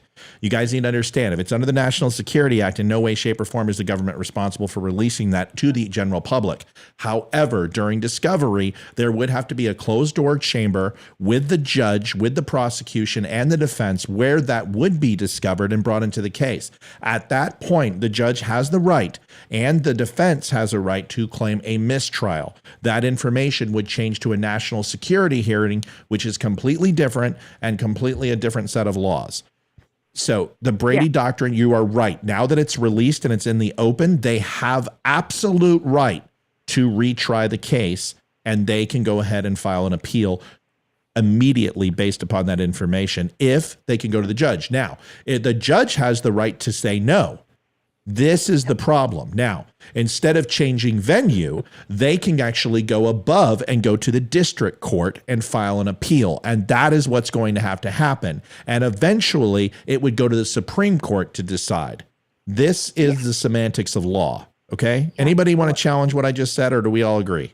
No, that's 100% accurate. And that's what the point I was trying to make was, and this woman who's now going up, and this Washington, D.C. judge, in her case, going, well, no, I'm not doing that because, well, no, time is of the essence, and that's a moot point. I'm like, no, it's not. No, that kid's gonna own a very large lawsuit.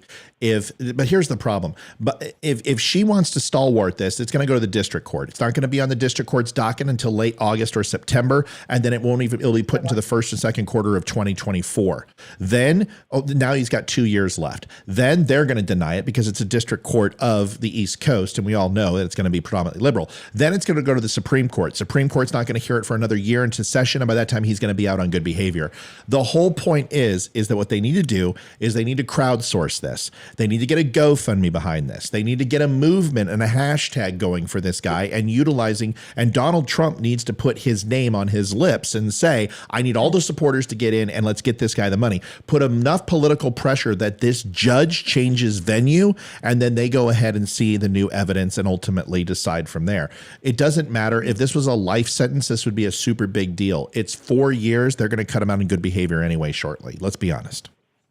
I have a quick question about all these, and these are the ones that are coming behind the shamans that are going through this shit right now with this judge in Washington, D.C., who's not allowing an extension to view all the hour, whatever, to find evidence for their clients. Yeah, this judge is going to be in some deep shit. Well, yeah. Well, but he's out the Washington, D.C. fucking establishment, so that's whatever, but real quick, Mel. Christine, we got Mel. I gotta trim you because I gotta get people offline. Christine makes a comment. She says you cannot GoFundMe for court cases. That's not what I said. I said you need to GoFundMe for advertising in a campaign to get this guy as much exposure as possible.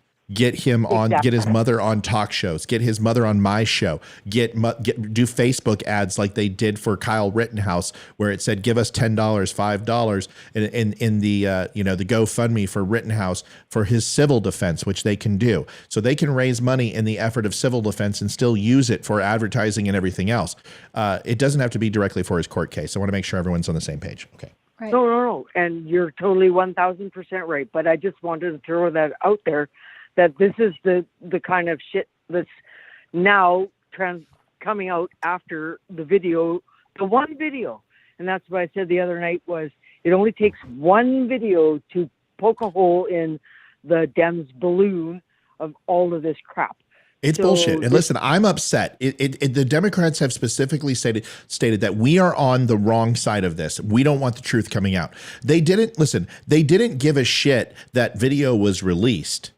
They don't care about that. You notice how they said that it wasn't fake and it wasn't altered video? You notice how he did not say that? Schumer didn't say it. What he said was, how dare you tell the truth? How dare you counteract our narrative and what we said and what we've been propagating for 2.5 years? I want to say it clearly. January 6th was fucking abhorrent, and everyone who took part should be ashamed of themselves.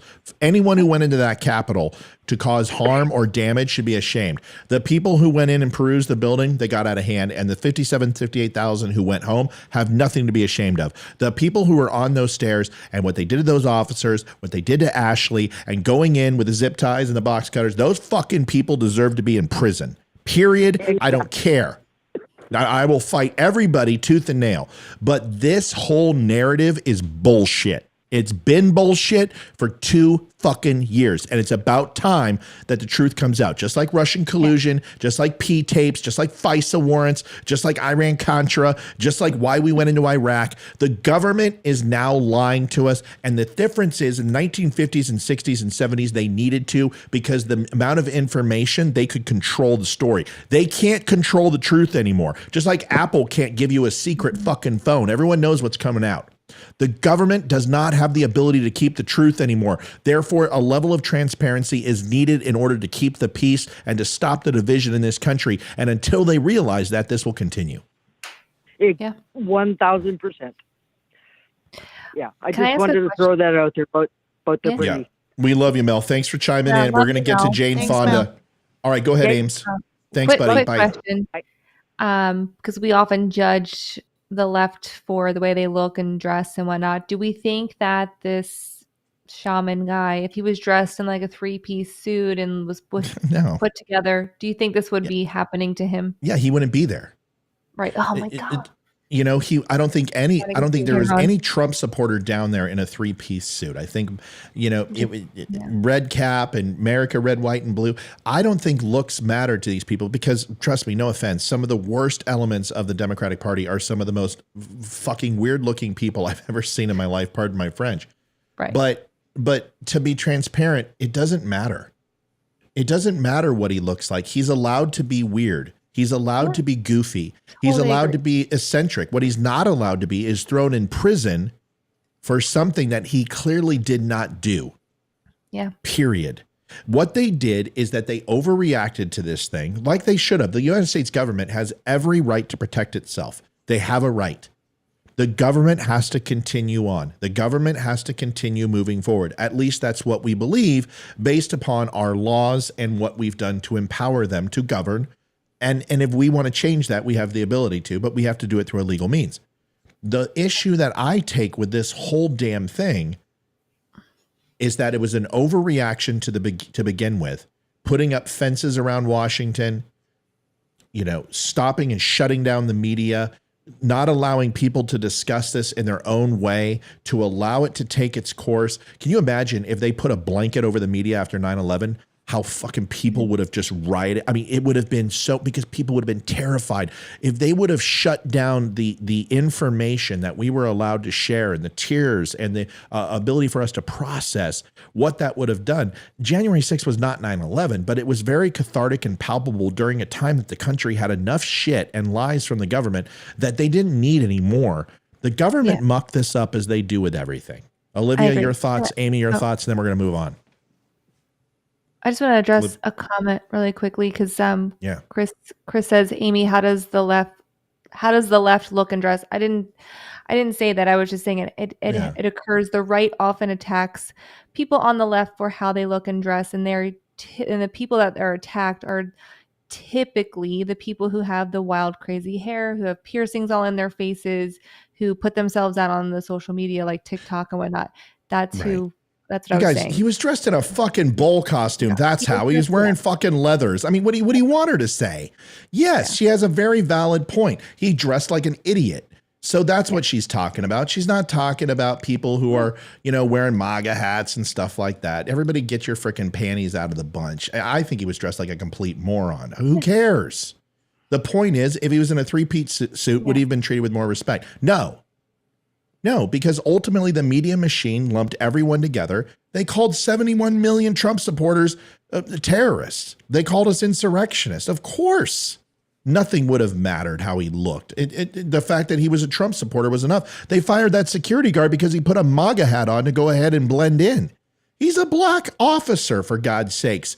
He's got a target on his back. There were officers who were struck that day and harmed that day. Of course, there were 138 officers were supposedly injured in that fiasco. I don't know whether that's true or not. I don't know if that's accurate, but either way, if one was harmed, that's too many. Just like Ashley Babbitt dying is one too many. We've got to be careful. But Jacob Chansley is his name. It's Chansley. Oh, yeah. That's his name. Most assuredly was dressed like a knucklehead that day. So that's what she's referring to. All right. Let's watch this video. This is Hanoi Jane. Oh, go ahead, Amy. No, because I've lost the comment. He said, I have tattoos, long hair, and rings. Congratulations. I'm Who's not saying that? Michael Chris- Blankman. No, Chris gave Christopher Grable. Okay. Okay, sorry. Chris, you take your vagina and just wipe it off real quick. She's not talking about you, dude. I've got tattoos. She's one of my best friends, dude. Enough. Okay. Come on, bro. Whole point. And yeah. whatever. Oh, I've got some. Hold on a second. Hold on. I've got something for him. Hold on. All right. Here's some Midol and here's a Kotex. Here. You want that? Chris, I've really enjoyed your contributions lately. In fact, you're one of my favorite people on here. Don't go back to the old Chris. Just don't get offended, dude. Come on. Put up your shield. And if I'm wrong, there he goes. He's laughed. Okay, good. Just calm down, Chris. I'm I love bikers. Used to be one. I have tons. She loves them sometimes 2 or 3 people at a time. Yeah, exactly. So. And by the way, I sit on the stand, and it get hot. I got hairy legs that turn blonde in the sun. And the kids used to come up and reach in the pool and rub my leg down so it was straight, and then watch the hair come back up again. They'd look at it. So I learned about roaches. I learned about kids jumping on my lap. And I've loved kids jumping on my lap. Fuck. Chris is like, I'm just breaking balls. He's just messing around. Chris is a good dude, actually. I really like him. All right, here we go. Here's the last video, and I want to get Amy out of here. I know she wanted to be out of here about a half hour ago, so we got to get her off. Well, we're not bikers. I don't know if we can.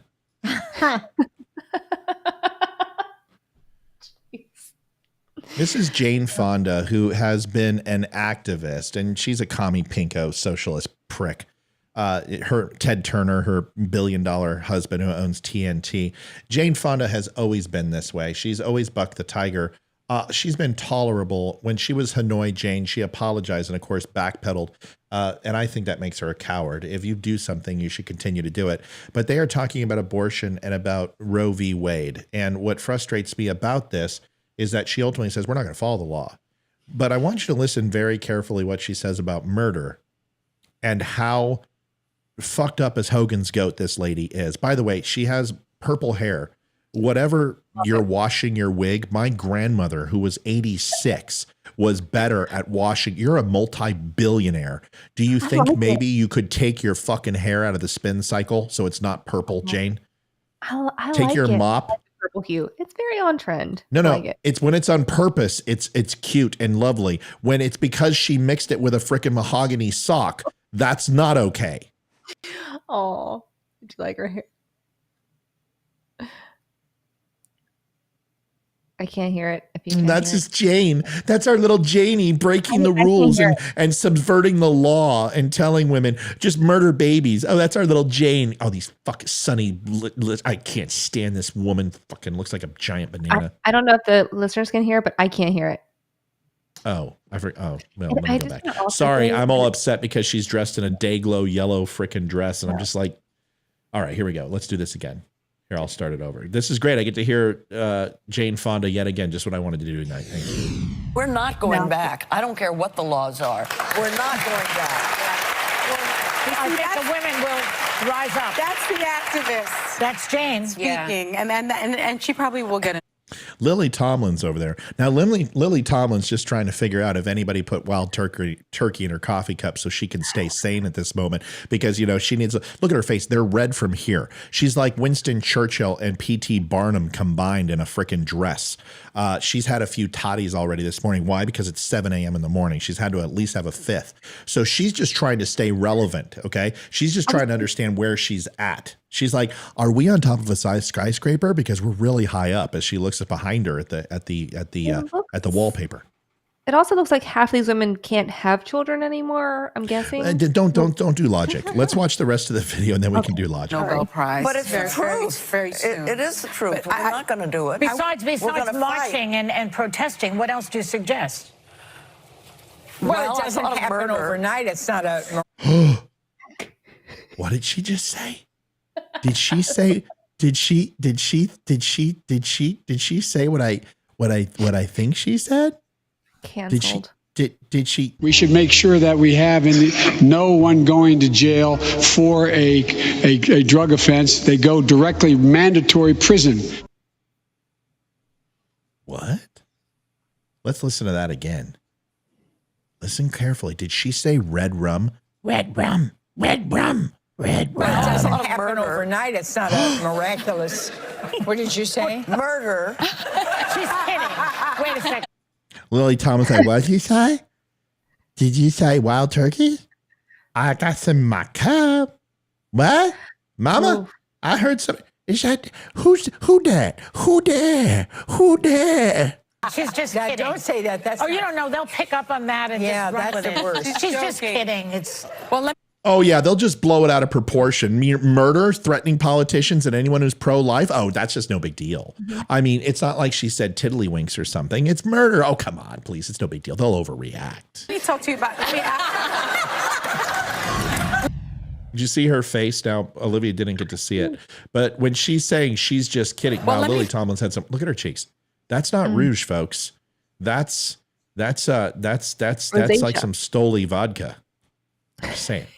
Look at her eyes. They're more bloodshot than frickin' the Japanese flag. I mean, she's had a wee too many martinis. Here we go. Look at Jane. Here's the problem, and I'm gonna spit this out, and just be as transparent about this as I can. Is this, in all sense of the words, this isn't comedy. Now, if you can shout fire in a theater and you're allowed to do that, which you are. By the way, people think it's illegal to say fire in the theater. It's not illegal to say fire in a theater. It's not. There's no law written anywhere that says you cannot shout fire in the theater. However, what you cannot do is incite panic. And if you do incite panic and results in the harm of people or death or breakage or somebody slips and breaks their leg or gets trampled to death, well, you will be held accountable for those things. And could even be held in contempt or held accountable for attempted murder in some cases, depending upon the severity, civilly and legally. So it's okay to say fire in a theater. You're going to be held accountable for what you do. There's the difference. So she can say murder on TV and she can even say, I'm kidding. She didn't say she was kidding. She didn't laugh. She gave everyone on the panel a look and everyone knew that she's deathly serious. In fact, Jane Fonda is so fucking crazy. This is the one that crossed in Hanoi and went over with an AAA anti-aircraft battery with the Viet Cong and took photographs while she was on a USO tour to support the troops. She's a communist. She's always been a communist. And she believes that anyone who disagrees with her should die. Yeah. But I wanted you to take something very, very quick. Matt, you're overreacting. Well, let me tell you why I'm not overreacting. And I'll tell you why. Because words matter. Words matter. They're important. So here it is. She believes in her twisted, deranged, liberal Birkenstock, pine wood chewing, bean curd tofu mind that it's not murder to kill babies. Right. But those who do not want to murder babies deserve death. Right. I don't think I could say that again if I tried for an hour. It was so fucked up. Amy, Olivia, your thoughts? I was just going to point out the obvious that they don't value human life on any level. They're okay with killing babies. They're okay with killing anybody. There's no difference to them.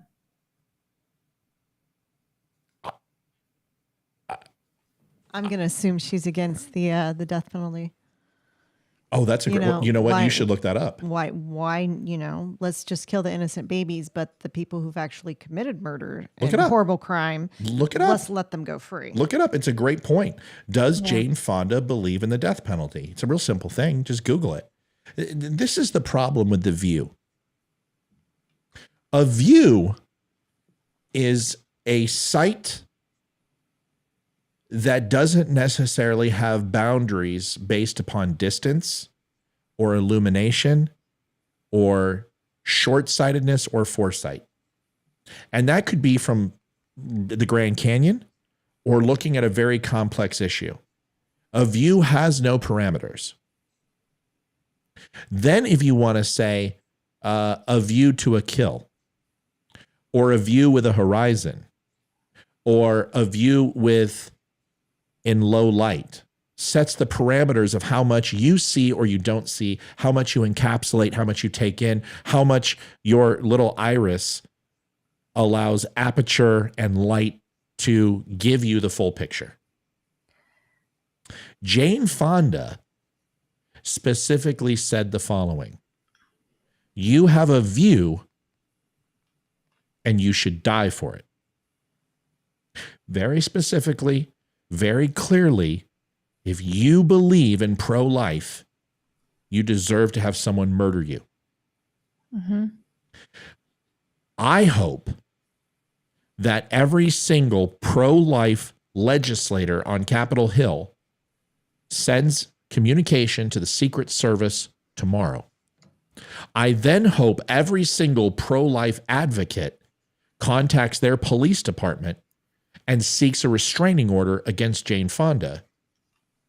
And if you think that that's severe, if you think that that's insane, I am telling you right now, on record, that somebody who is pro-choice will murder a pro-life person, and Jane Fonda and her quote will be somewhere in the paraphernalia of that person's manifesto of their fucked up mind and view of what they have, based on her words, because people idolize people. They follow what they say, and that is why I am extremely careful with what I say. Olivia, go ahead. I couldn't find anything about her opinions on the death penalty. I will tell you right now, she's against the death penalty. I don't even need to Pretty look. sure She is a most- Berkeleyite. Most celebrities who are for abortion are against the death penalty. Right. Especially if they've killed someone pro-life. I just say I am a registered Republican. I am pro-life, and I feel that Jane Fonda made a viable threat against my life. And I feel terrified that somebody is going to kill me because of her words. Are you exaggerating? Are you taking it to any on a and I want to make sure people are like, oh, Matt, you're overreacting. Yes, and this is on purpose, you jackanapes. Of course it's on purpose. On a national stage, she condoned murder twice. The murder of a baby and the murder of anyone who disagrees with her. That's what she did with her platform. If you're looking at me and saying, you're overreacting, what a flippin' freak, what a pussy, your anger is directed at the wrong person. I'm trying to make a point. I still think every single politician should contact the Secret Service and say that there is a viable threat against their life, because that's exactly what she was saying, and you know it.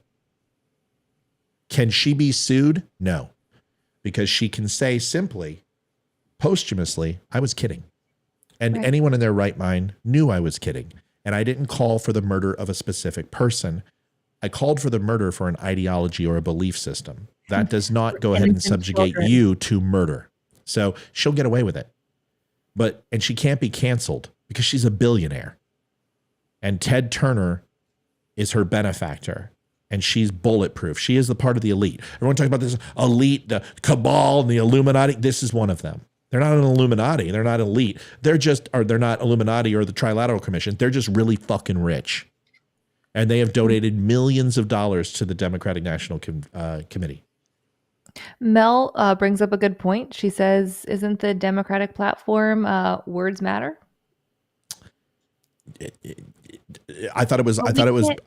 What about Black Lives Matter? What about the black politicians who believe? What about Candace Owens? Should she die for her beliefs?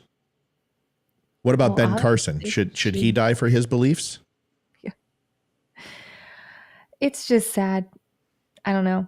I'm very pro-life. Everyone knows that about me. So here comes my very tatted boyfriend up because he's not.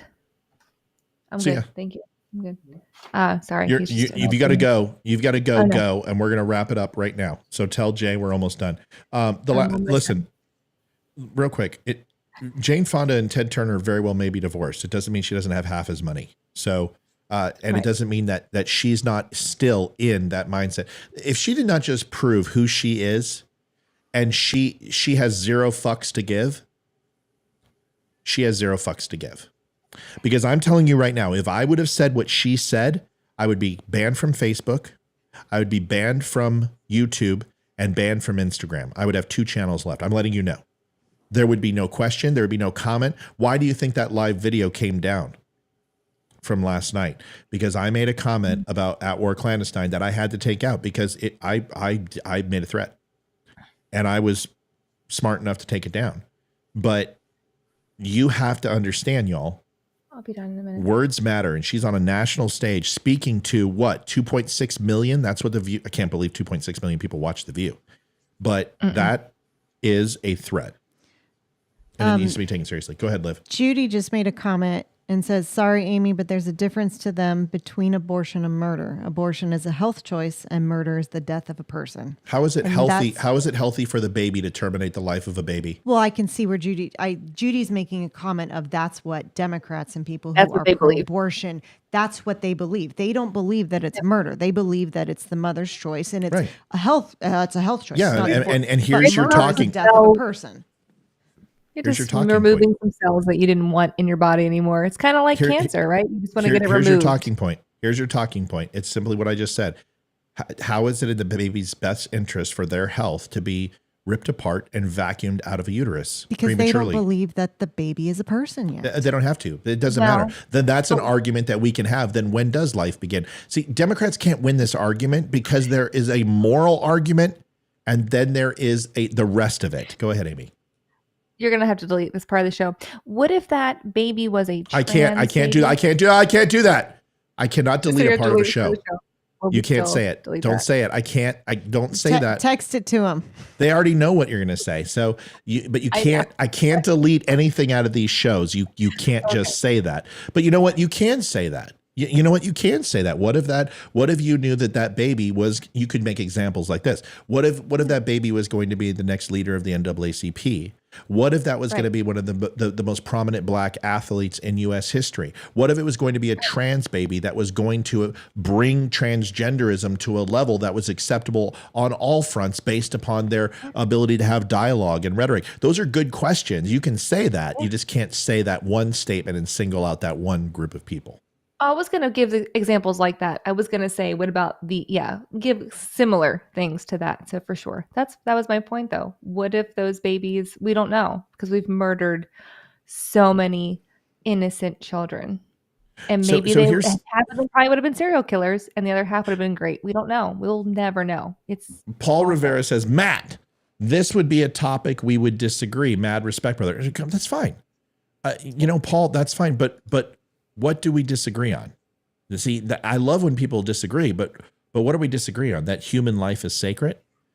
That everyone, all humans deserve life, liberty, and the pursuit of happiness except babies? Is that what we're saying? Yeah. I understand what people are saying. I am not calling for, listen, I'm going to be very clear on abortion. Incest, rape, or endangerment of the mother. Those are my exceptions. And that conversation needs to be an educated one with options, not abort or else. Adoption needs to be talked about, carrying it to full term. All these things need to be talked about. Financial assistance, whatever. And 15 weeks. And if we want to go to 18, I think America is ready to make that choice. And the Republicans have put that offer on the table. No abortion is okay, but I'm not thinking about the 2 million extra that die. I'm thinking about the 67 million that have already died. And if I can cut abortion by 90%, every single person should be okay with that because that's a stepping stone. It's the beginning. And that's what we need. But I'm not understanding where we're disagreeing. So please let me know real quick before we go. Amy brings up a good point. What did Amy say? She said if someone kills a pregnant lady, then the whoever gets charged with the death of both. Yeah, it's a double homicide. Person is what she meant to say. It's a pregnant woman. is what she meant to say. Not a pregnant person, pregnant woman. She's Pregnant a woman. lady. I was being funny. And it's a double homicide. But see, here's the problem. And a lot of people say, well, Matt, what do you believe in? I love the traps. What do you think of the death penalty? I'm 100% for it. Why? Because that person had a choice. Right.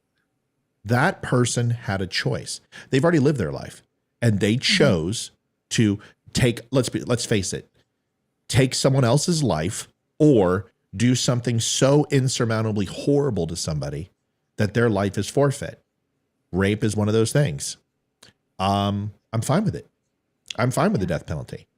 What I'm not fine is the death penalty for those who have done nothing wrong, the innocent.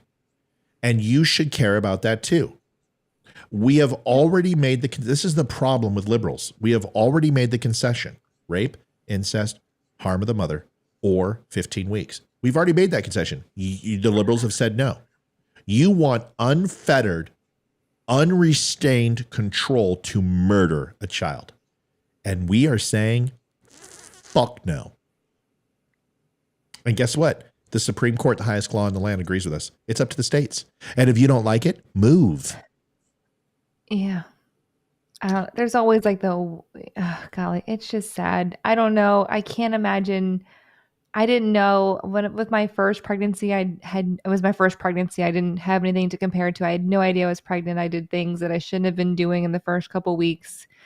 But literally, I think within a few hours of becoming pregnant with my second child, I knew like instantly that my body was different. I found out after just a couple of days that it was a girl. And, I just could not, you can hear the heartbeat after a few, it's not, I don't know, technology has advanced so much. And I hope with the continued advancements in technology, we will see that these are not clumps of cells, that these are real people that deserve a chance at life. Yeah, I knew the day I was pregnant with both kids. That's because I'm a rock star. No, I knew that Ethan was you get a shotgun blast to the uterus like that, Yeah. I mean, come on, who wouldn't know? I mean, I didn't know ever. I was very. I mean, it was like Thunderdome, I'm thinking.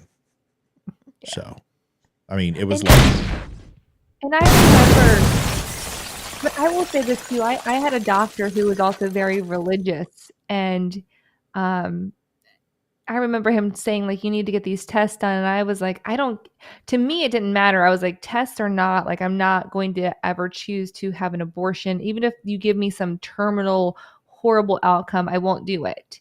And of course, like with one of you, I feel like this happens to every mom. Like there was some scare. I had to go through extra testing. And I was like, I don't care. Like, I'm not going to terminate this child. It'll be God's will. It'll be fine. I just knew in my heart it was fine. And obviously I have two healthy, amazing children. And, there could have been a chance of me being like, oh shit, I'm not going to have a child that's deformed or that's going to have lifelong health issues or that may not make it more than a few days. But that's my own, that is, to me, if God was willing to give me that life, it's worth me having for as long as I could have it. I want to give accolades to Amy, Leroy, and my wife. Did a great job tonight. I think this was probably one of our best shows because I think it frees us up it allows us to fact check ourselves. It allows us to find information. Olivia's perspective was strong.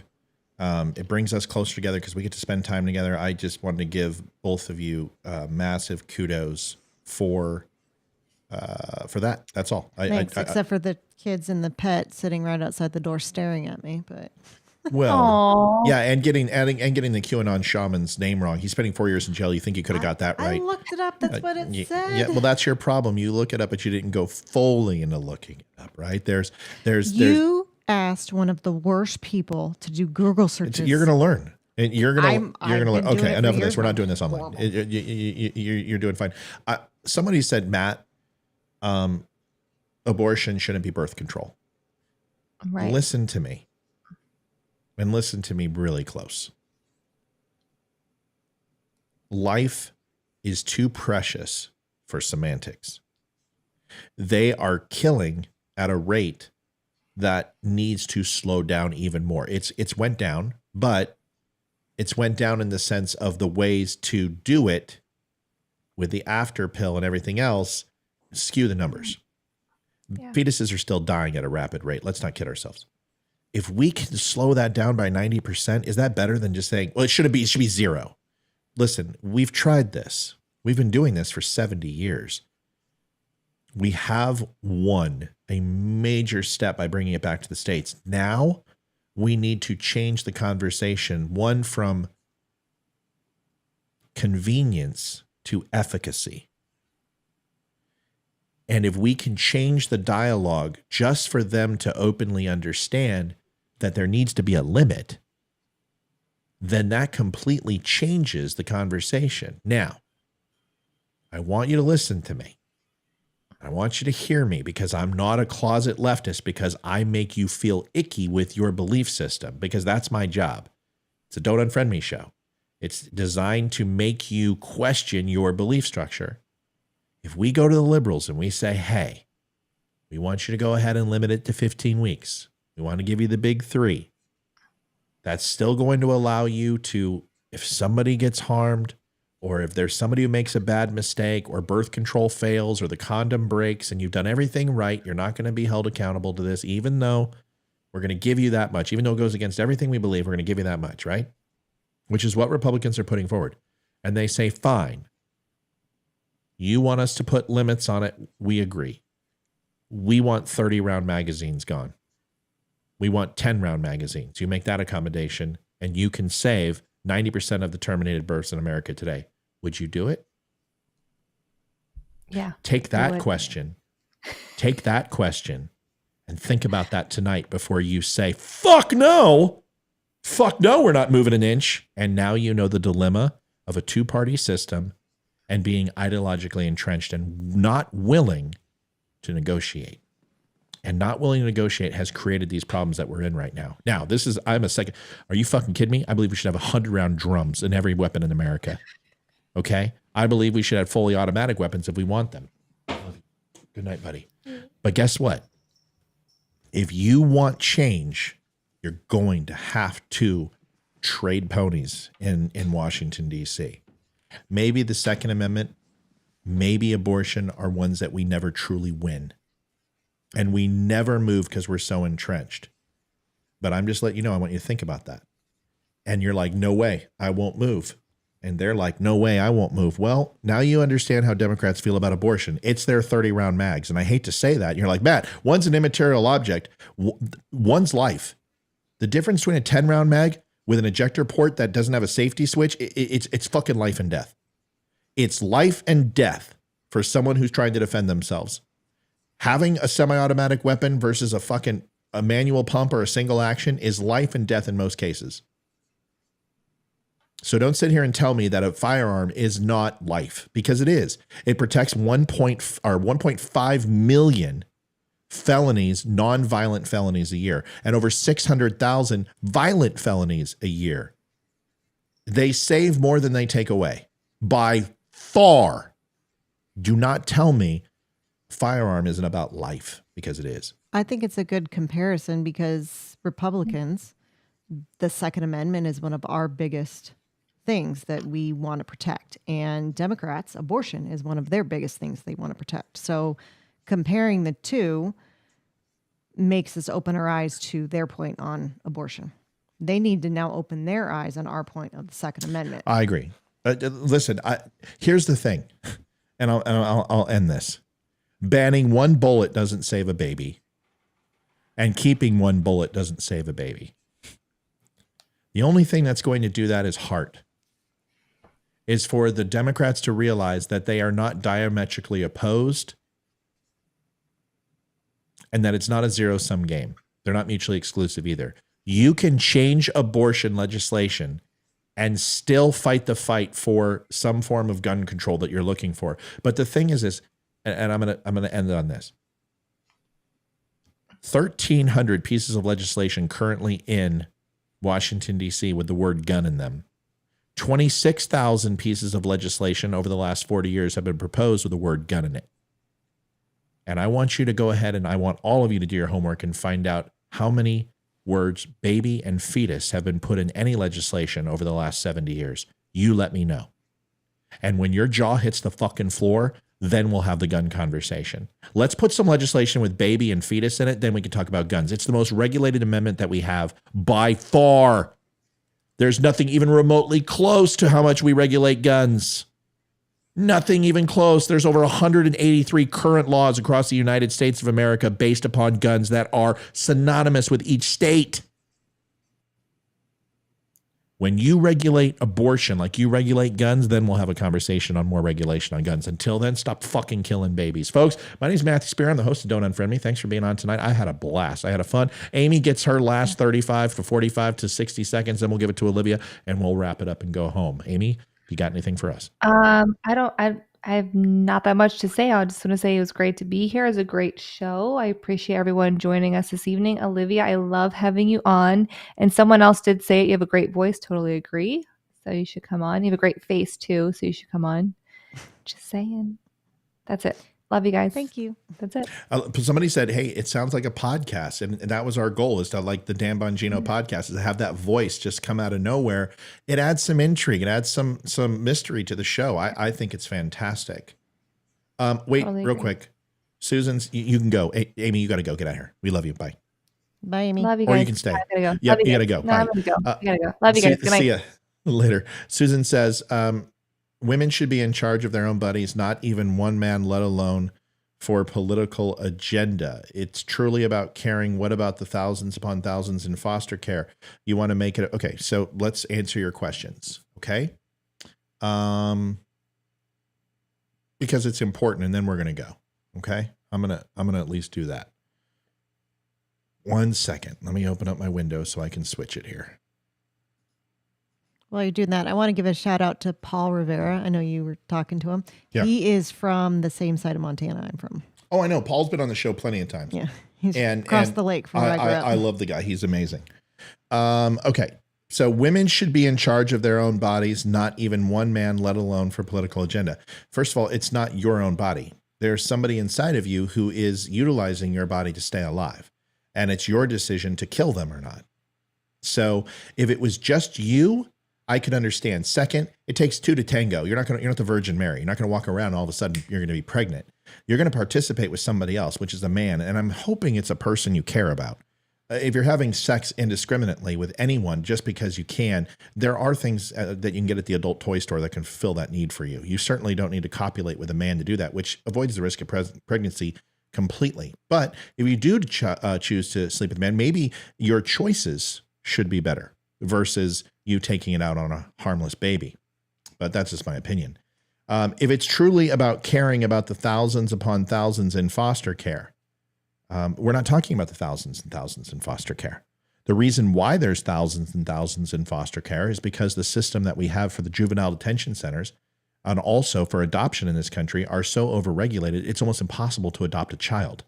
So if we can make that easier, or if we can go ahead and pre-screen people who cannot have children and fast forward the process a little bit less than 7 years on average, maybe we could stop the foster care system from being as bad as it is. But maybe what we should really do is address the juvenile detention centers that create more harm and more crime and put these kids in the system and puts them in the prisons. Foster cares are horrendous. You want to make it about caring? We did that. I have something to add. Well, let me finish. Can I finish the statement real quick and then we can do that? Have you ever had a miscarriage? Have you ever had to give birth to a stillborn? Have I ever had a miscarriage or given birth to a stillborn? No. How is it that baby's fault? Who has the ability to live? I think miscarriages are they're terrible, and it must be just devastating to a family. What does that have to do with the conversation? And how is having a willing miscarriage better than having an accidental one? Can you explain that to me? So your thought process to solve the pain and suffering of a miscarriage is to murder a child instead, willingly versus accidentally? Yeah, I don't understand your thought process. Here, let's get the rest of this out of here because I'm slowly losing interest. More importantly, have you ever... No. Literally could die because no doctor is able to give you life-saving medical care. I've already said that. There's nobody stopping any mother from having life-saving medical care because the Hippocratic Oath is still in full effect. Doctors have the right to perform anything that will save their primary patient, even if that means putting the baby in jeopardy. There's no law that stops that. You're absolutely wrong. See, abortion hasn't been terminated, no pun intended. It's up to the states to decide. And that's the way it's supposed to work. The federal government has no right at your body, yet you want to make the federal government decide about your body. How does that make any sense? What we're proposing is that the state gets to decide, which is the way it should be because the 10th Amendment says so. And if you don't like it, well, you have the right to go out and protest and get people to go and vote for you. But in the end, the singular voice will be heard, but it doesn't mean that it's going to happen. This is America. We're not a totalitarian government. The minority opinion gets to be heard, and that's the greatest thing about our country. But just because it is heard doesn't mean you're going to win. It's a woman's right. It's her body. There is nothing in the Constitution, the Bill of Rights, the preambles, the articles, or anything else, even by the right of God, for you to murder a child. Murder is not legal. In fact, it's antithetical and specifically says that in the Constitution and the Declaration of Independence. There is nothing that says abortion is illegal. It is not a right. What happened is that you decided to go ahead and have 5 white men go ahead and affirm and say that we're going to attach it to the 14th Amendment, which is the right to privacy, which has nothing to do with murder. That is unconstitutional, just as the mandate for Obamacare is also unconstitutional and was struck down by the Supreme Court. So what your argument is that the Supreme Court made the decision based upon the law, and you want to make it about emotion. Why don't you all give a damn about all the babies, kids already here that go through hell every day? I do. I give back to veterans. I give donations. I've worked for 3 501c3s. We've given back millions of dollars to veterans and children. I give back as often as I can. What else shall I do? I've raised my own children to the best of my ability. I've given money to other kids who don't have a lot of money in the neighborhood. My wife picks them up and puts them in the car to take them to soccer. We feed them if we need to. We have them stay over at night. We have conversations. When they cry, we want to know why. We ask them what we can do to help. What else would you like me to do? Would you like me to put on my Superman cape? So let's make sure we understand. Me, I want to do things that are philanthropic. You want to murder them. So I think I'm ahead in the win on what's good and what's bad for the moral majority. What do you think? Gotta love the Sunday morning so-called Christians. What's next? Women going told only allowed to have one girl, or do you want to have a vagina? You should have zero say. Well, I can't have a vagina, unfortunately, because I'm not a woman, and only women have vaginas. Well, that's up for debate right now. No, it's not. It's not a vagina. It's not a vagina at all. Just because you have cosmetic surgery, am all of a sudden am I Christy fucking Brinkley because you put a pair of tits on my chest? No, unfortunately, that's not the way it works. Now, you can have a fake vagina, but it's not a vagina. And the last thing it says, women going to be told only to have one girl. No, that's the country called China that you liberals love oh so very much and protect them. So we can't call it the China virus. And we make excuses for their balloons coming over. And we go ahead and send Biden over there to kiss their puckers anytime we can. That's your party, lady. I think you're confused. I appreciate your argument, but you just got your fucking ass spanked in front of all these people. I hope it felt good. Probably felt better than having sex with that guy you didn't know. Anyway, Olivia, do you have a comment? I was going to say, Suzanne, I'm a woman. And I've never experienced a miscarriage. I've had friends who have. So I've never had to go through that. But I have had 2 children, healthy children, and I've had 2 pregnancies. But I believe in the same thing that Matt does. And we've never said that if a woman's life is in danger due to the pregnancy, that terminating that pregnancy is wrong. We're never saying that she needs to carry on the pregnancy if it's going to kill her. One of my best friends growing up, her mom almost died giving birth to her and was told she can never get pregnant again. Unfortunately, they did, and the doctor made her terminate the baby. She wouldn't have lasted through the first trimester if she would have kept the pregnancy, and she had to abort the baby. So I'm not against that if it's helping to keep the mother alive, because what's that going to do? It's killing 2 people.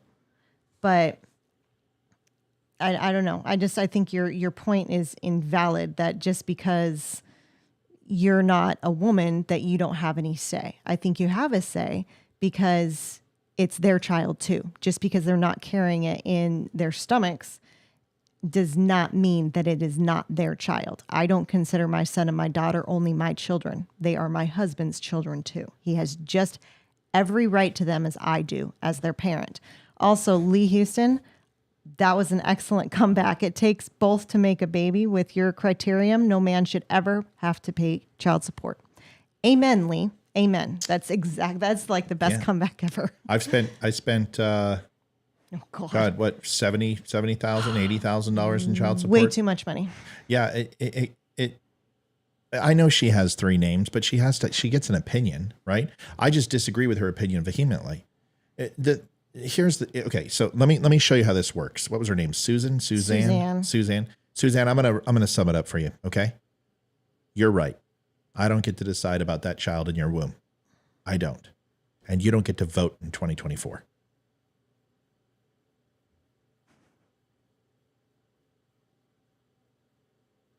That's what you're saying. So if you can randomly, based upon your sex and your hardships, well, I die younger than you. I have a higher chance for heart disease. I make more money than you do. Why? Because I choose jobs that actually pay more versus say that there's a pay gap. I'm actually subjected to more sexism now and just as much sexism as you were. I am a white male. Are you fucking kidding me? What else is there? I'm the most hated person on the planet, no matter what I do, because I have a dick and I'm white. What else do you want? Do I get to go ahead and have certain laws written for me? Can I go ahead and get out of the selective service? I understand what you're saying. I'm not telling you what to do with your body from an ethical reason. I am simply telling you that that is a life inside of you. If you want to kill that, that's your choice. You get to do that. But just like if you're to go into a 7-Eleven and cause harm to people, there's going to be people with opinions on that. And my opinion is that you have no right to take away somebody else's life. That has never been written. There's no such thing as a right to abortion. You can say that all you want.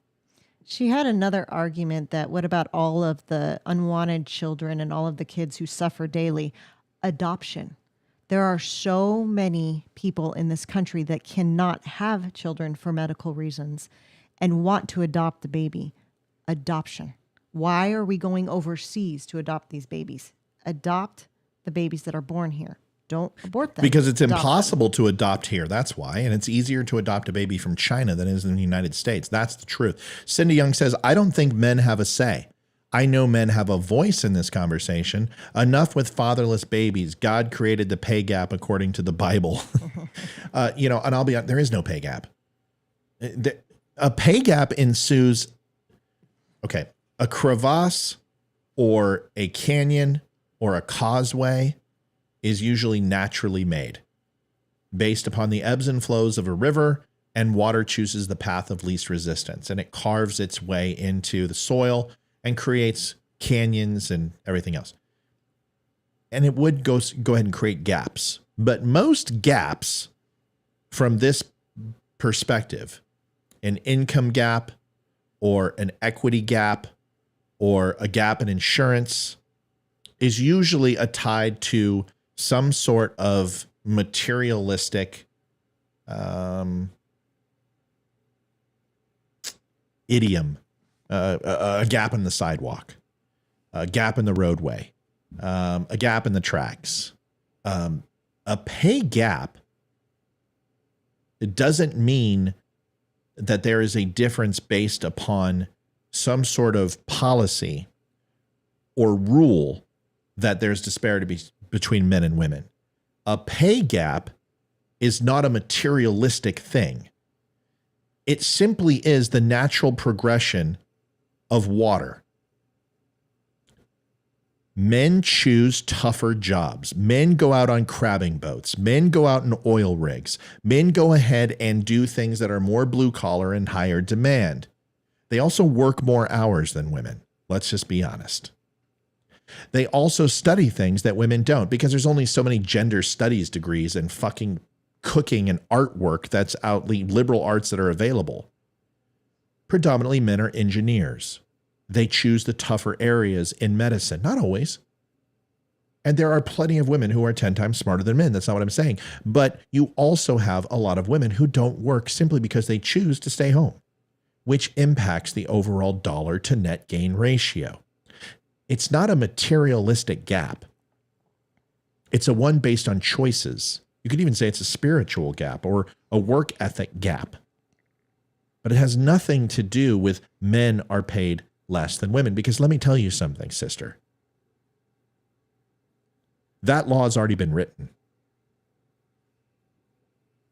You can't legally pay someone cheaper because they're a woman. You understand that, right? If I would have made that choice at Apple with my 3,700 employees at Comcast or the 10,000 employees that were under me, and I simply said, you've got tits, so I'm going to pay you 20% less, I wouldn't have a job. It's already illegal, and human resources would be up your ass quicker than you can say lickety split.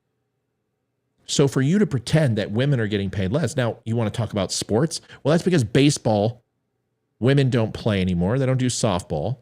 So their professional sports are hockey, basketball, and lingerie football. And all of them suck. I would rather watch golf sitting on a cattle prod than watch the WNBA. What you're saying is sexism, actually.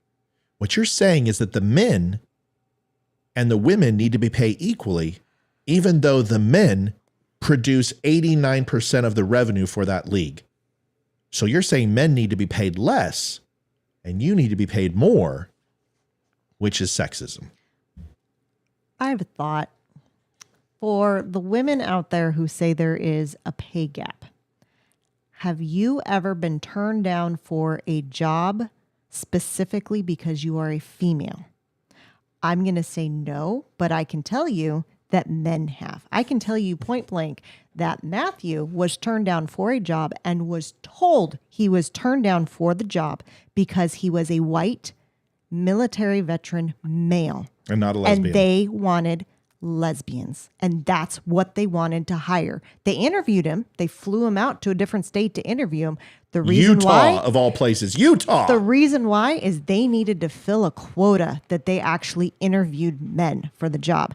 I have never heard one story of one woman saying, I've been told I didn't get this job because I am a female and I'm a woman. But I know many men who were turned down for jobs because they were men.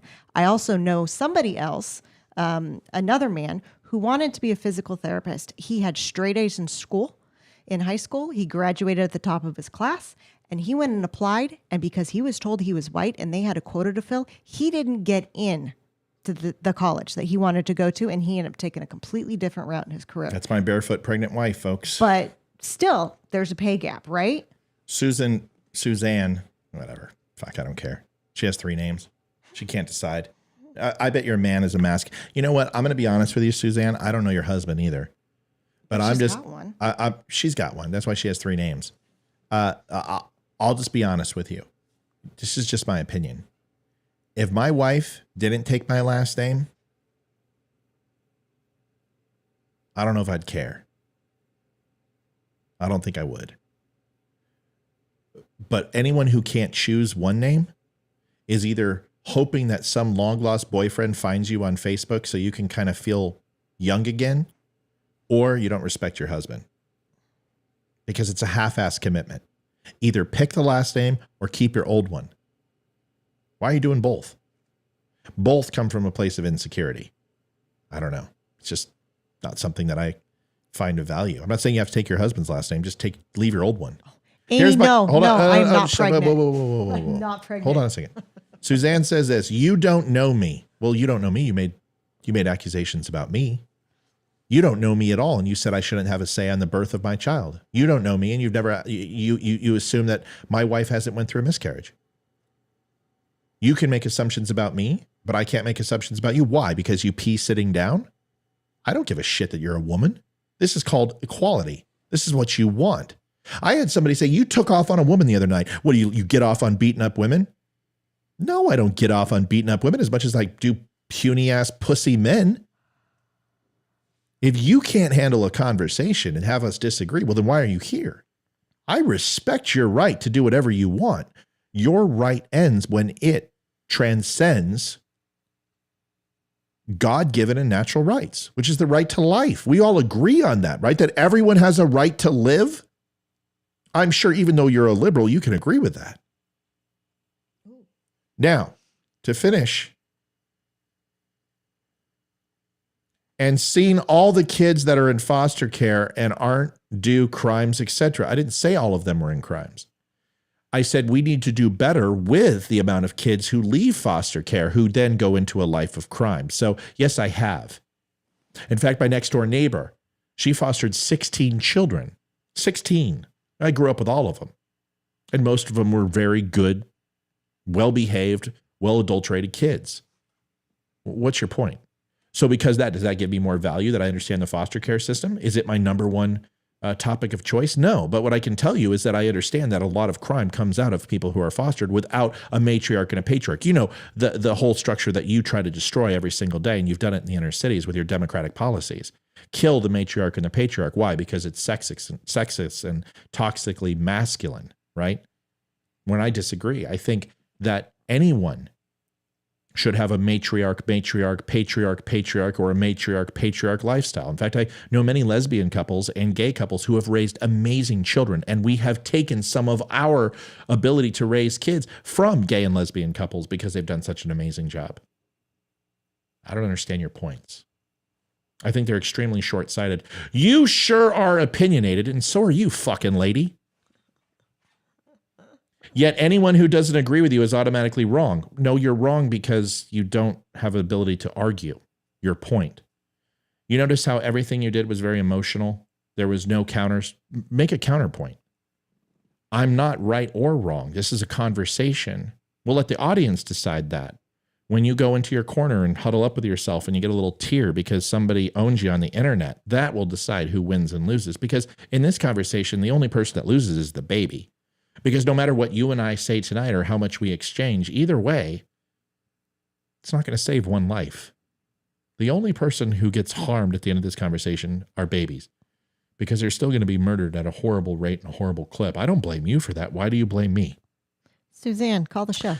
Wow, so clear you are a misogynist. Yeah, sorry you think that. I can't see her comments anymore.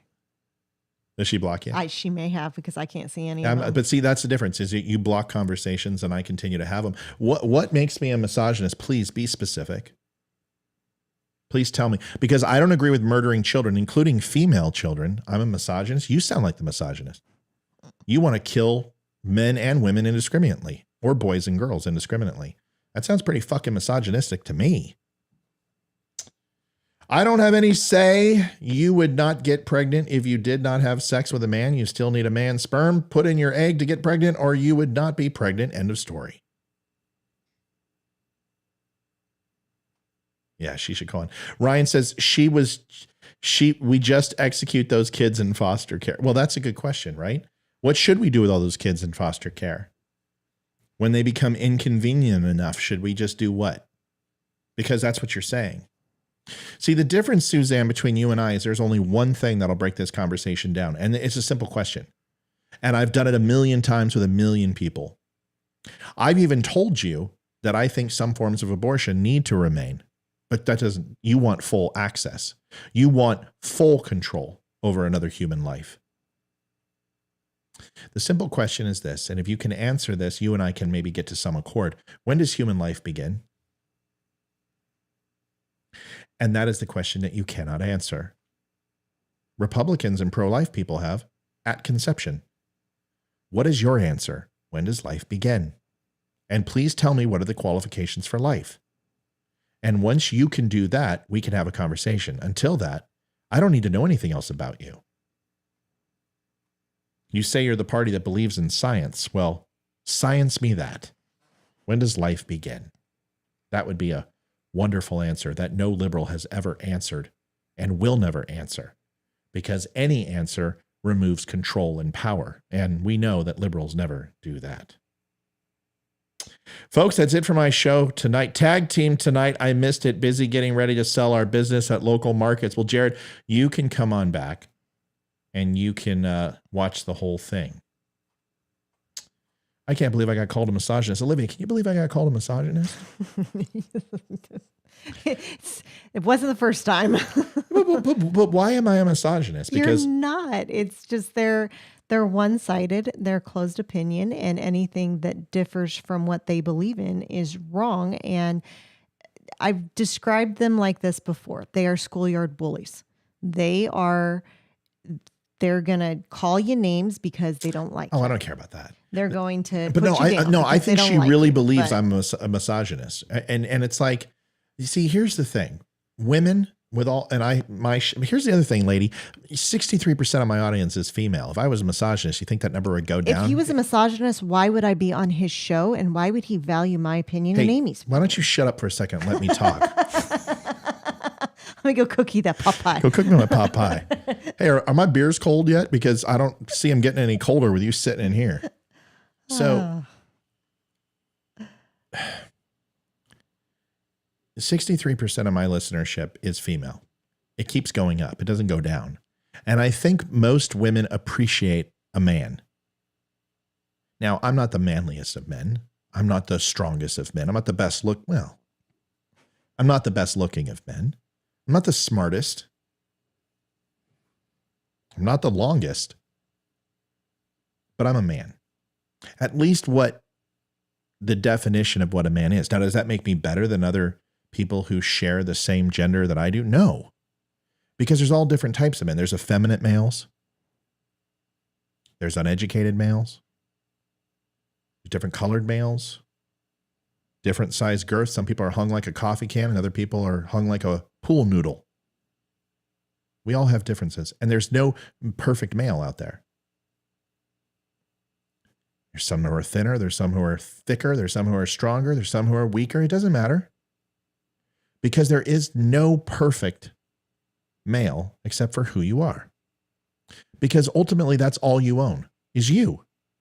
You don't own your car. You don't own your home. You don't own your spouse. You don't own your emotions and feelings. All of those things will go to the wayside. The only person who you can truly impact in life is yourself. And that's the truth. So do I particularly enjoy effeminate males? Well, yeah, if I'm going to go watch The Notebook, they're a fucking blast. But if I want to go ahead and watch a jock scratching UFC fight, I'm probably going to hang out with my other knuckle dragging alpha male buddies. If I'm going to go fight a battle, I don't give a shit who it is, because effeminate males are some of the biggest, bitchiest people out there, and they can fight like hell. It depends on the situation. To call me a misogynist simply because I'm giving you equality, how I would talk to a man, and you're upset at that, shows that, once again, you don't want equality. You want special privileges. You want special rights. You want me to treat you differently. Well, ma'am, I'll hold the door open for you. I'll get up when you leave the room. I will say, ma'am, if you are in my presence or we're talking on the phone. And if someone tries to harm you, I will more than likely not film. I'll jump in and I'll nail that son of a gun. But what you don't get to do is then call me a misogynist when I give it as good as you give it. You don't want equality. You want special fucking treatment. And lady, you came to the wrong show. Let me tell you that. Olivia, last word. You get the final minute. Good to have you on the show tonight. I love looking at you all the time over there.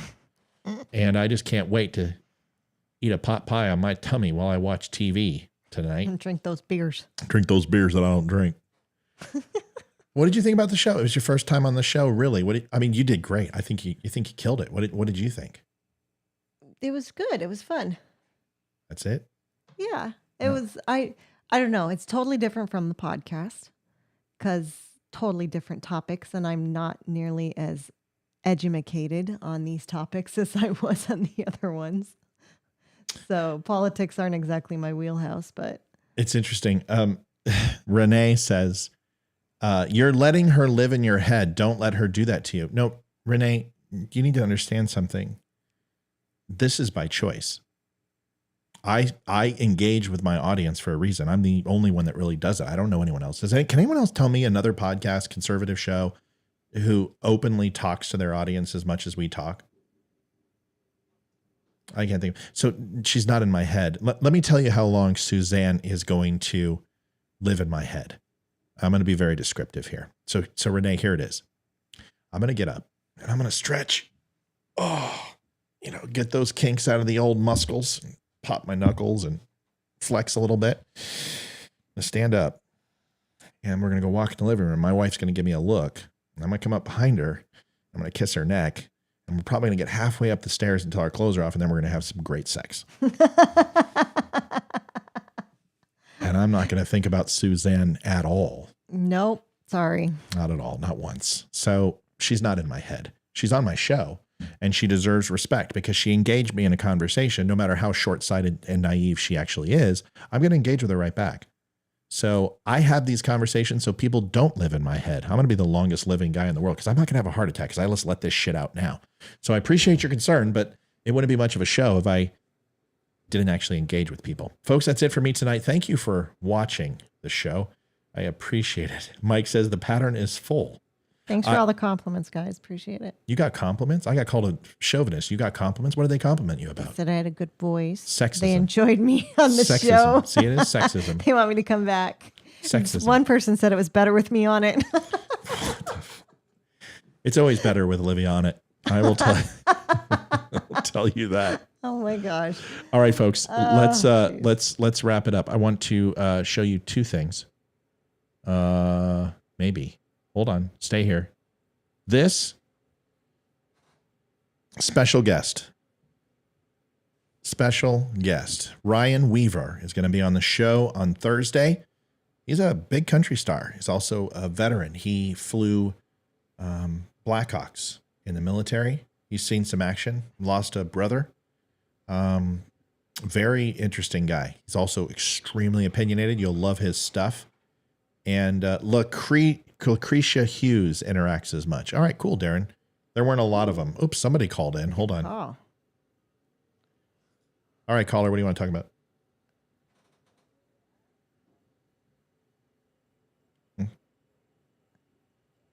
Really? Oh, man, thanks.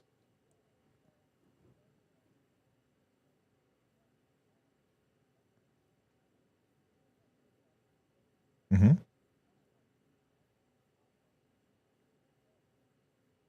Did you just call me old? Did you just call me old? You son of a bitch. Man, I'm not that old. How old? All right, hold on first, because now I've been called a chauvinist. Now I'm an old man. How old do you think I am? Give me a guess. Oh, shit. Are you gay? Are you willing to learn?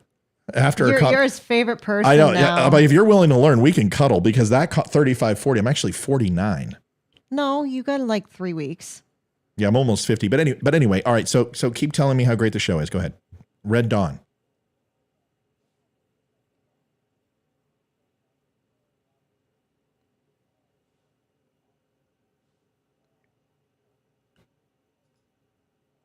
They can't hear him. I know. Hold on, buddy. Stop real quick.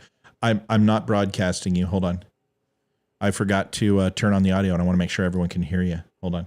Folks, it's one of the glitches of my software. They're trying to update it. But this is, what was your first name again, brother? You can call me Neo. Neo? I'm not going to call you Neo. Give me a Christian name. Can you do that? Nobody's going to know you from your Christian name. My name's Chris. You can call me Chris. All right, Chris. I'm not going to fucking call you Neo. We're not playing video games. Can I call you Bong Blaster 23X? No. Okay. So this is Chris, right? Chris? Yes, sir. All right. So Chris is a 2 or 3 day watcher. Says it's a good show. Says I need to watch Red Dawn Radio. Talks about lab leaks. Talks about geopolitical situations. All that other stuff. Okay. Go ahead, Chris. I've caught him up. So he also talks about like some things with going on is the 2A issues. Generally, he talks about the same stuff you do. And I just thought I might pass on some information and get some messages out there for you. Livy, you got that Red Dawn Radio? I'm looking it up right now. Yes, sir. Yeah, I'm going to look him up. I like the name. You can check him out on Rumble, YouTube, and Odyssey. Okay. Are you Red Dawn Radio? I volunteer and help him out and stuff from time to time. So, I don't really work for him. Chris, can I give you a bit of feedback? Do you mind? Yes, sir. Go ahead. My job in life, I always believe, is that when you recognize an opportunity in another human being, it's your job to tell them. And it's never a comfortable conversation. And the reason why I want to tell you this is you certainly have done nothing wrong. This is a positive thing. But there was an employee for me. His name was Mike, and I'm not going to put out his last name, but Mike was the smelly guy. And Mike worked for me when I was a area manager for GameStop, and he just was the guy that never took a shower, and he stunk. He's a good kid, just great kid. He just he would walk in and you're just like, oh God, Mike's working, right? And I realized that it wasn't because Mike was nose deaf. It wasn't because Mike didn't care. It's just nobody had ever told Mike and said, hey, you fucking stink. So in the military, I had to have that conversation with plenty of people. Chris, I don't want you to think there's a bomb coming for you, because there's not. This story has a good ending. No, so I served myself, so I understand. All right, so you get it. So you know about the stinky guy in the unit. You give him a shower, not a nice one. And you know, I went up to Mike one day and I said, Mike, I like you. You're a nice guy. You're smart. You're a good worker. And he's like, thanks, Matt. I'm like, no problem, Mike. But you smell like shit and you need to take a fucking shower. Because if you don't, I'm going to fucking fire you. So here's a bar of soap and here's some deodorant. I want you to go home and I want you to wash and I want you to put it on. Then I want you to come back to work and I want you to see people's faces when they don't have to smell you anymore. And I promise you this, in the next 6 months, you're going to be a manager. Okay? And he's like, yes, sir. So went home, took a shower, came back, only got fired a week later. But the point is he smelled great afterwards. Now, here's the moral of the story. Poor Mike. I didn't fire him. The district manager did because they caught him stealing, but he smelled good. Here's my feedback for you. When I recognize weakness, I talk about it. There's no reason for you to be nervous. You're articulate. You're well-spoken. Take a breath, slow down, and you're going to do great things. You're a smart guy. You don't have to be nervous to talk to me. Don't give me any respect to take and be nervous, because I can hear it in your voice and you don't need to be. You're very articulate. You presented yourself well in the show. And the next time you come on, I expect you to have a whole bunch of confidence because you have it inside of you. Can you do me that favor? Yes, sir. I can. Thank you. All right. You might need to take a shower too, because you're coming through my mic. Chris, what unit were you with? What branch of the military? I served in the 82nd Airborne. I was in the United States Army for about 3 years, and I was injured and had to get out. We called Benning Jump School, so we called it summer school. Sir. Summer school. You were there probably around the 80s, weren't you? 80s and 90s.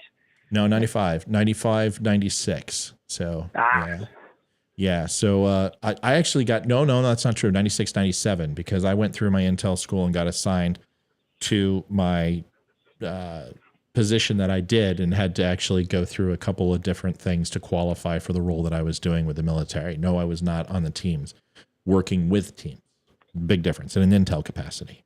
So yeah, that's a big shoes to fill. I don't. Brother, I ain't nothing special, man. I could put two sentences together and I tested the right way. That was it. So the reason why I never made it through BUDS is because I knew I couldn't fucking make it through BUDS. Those guys are incredible. SEALs are incredible specimens. I know a lot of them. I've called a lot of them friends. Robots, dude. Yeah, they're not robots. No, they can take a round as fast as anybody. They just have a gear that most people don't have. And they don't like to quit. And I'm not a quitter. I mean, shit, man, I've never quit anything in my life. And I still know that it's not something that I was meant to do. But I love working with them. Fucking dude, the team guys that I know, I would lay my life in traffic for them. So that's it. Anyway. Yeah, brother. Well, all right, buddy. Man, nice talking to you, Chris. You get someone else. You take care. God bless, man. Talk to you soon. Hey, don't be a stranger. Come on back and talk to us sometime, okay? Yes, sir. All right. Bye-bye. Everybody. Ashley just said, damn, Matt, you're old. I was born in 98. Oh, Ashley, you were born in the same year I graduated high school. Ashley, you don't get to talk to me anymore live because I'm still waiting for my my picture with you in the hoodie that you promised me at the wedding that you were supposed to wear. So you're on my list, young lady. Better, and I didn't know you were so young. Shit. I'm going to call your father. Where's my picture?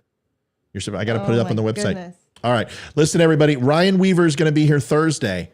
Next Thursday, we're going to have a recorded show, and he's going to be live with your questions. Please make sure you're here Thursday night. A lot of people aren't available, but please stop on by. Do me a favor, one last thing. Hats, shirts, all available at the Don't Unfriend Me store.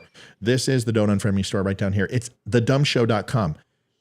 We do 15% off for everybody if you join that little blue mark. There's a subscribe. It's at the bottom right next to your like and your smiley face. It's a blue box. You can subscribe to our group. It's $1.99. It brings you in with all these people you're talking to in here. And you get to join us. You get 15% off the site. You go over to the site. There's t-shirts, there's hats, there's coffee, there's a blog. All my podcasts and videos are over there. It helps the bank. It does. We give 10% back to veterans afterwards.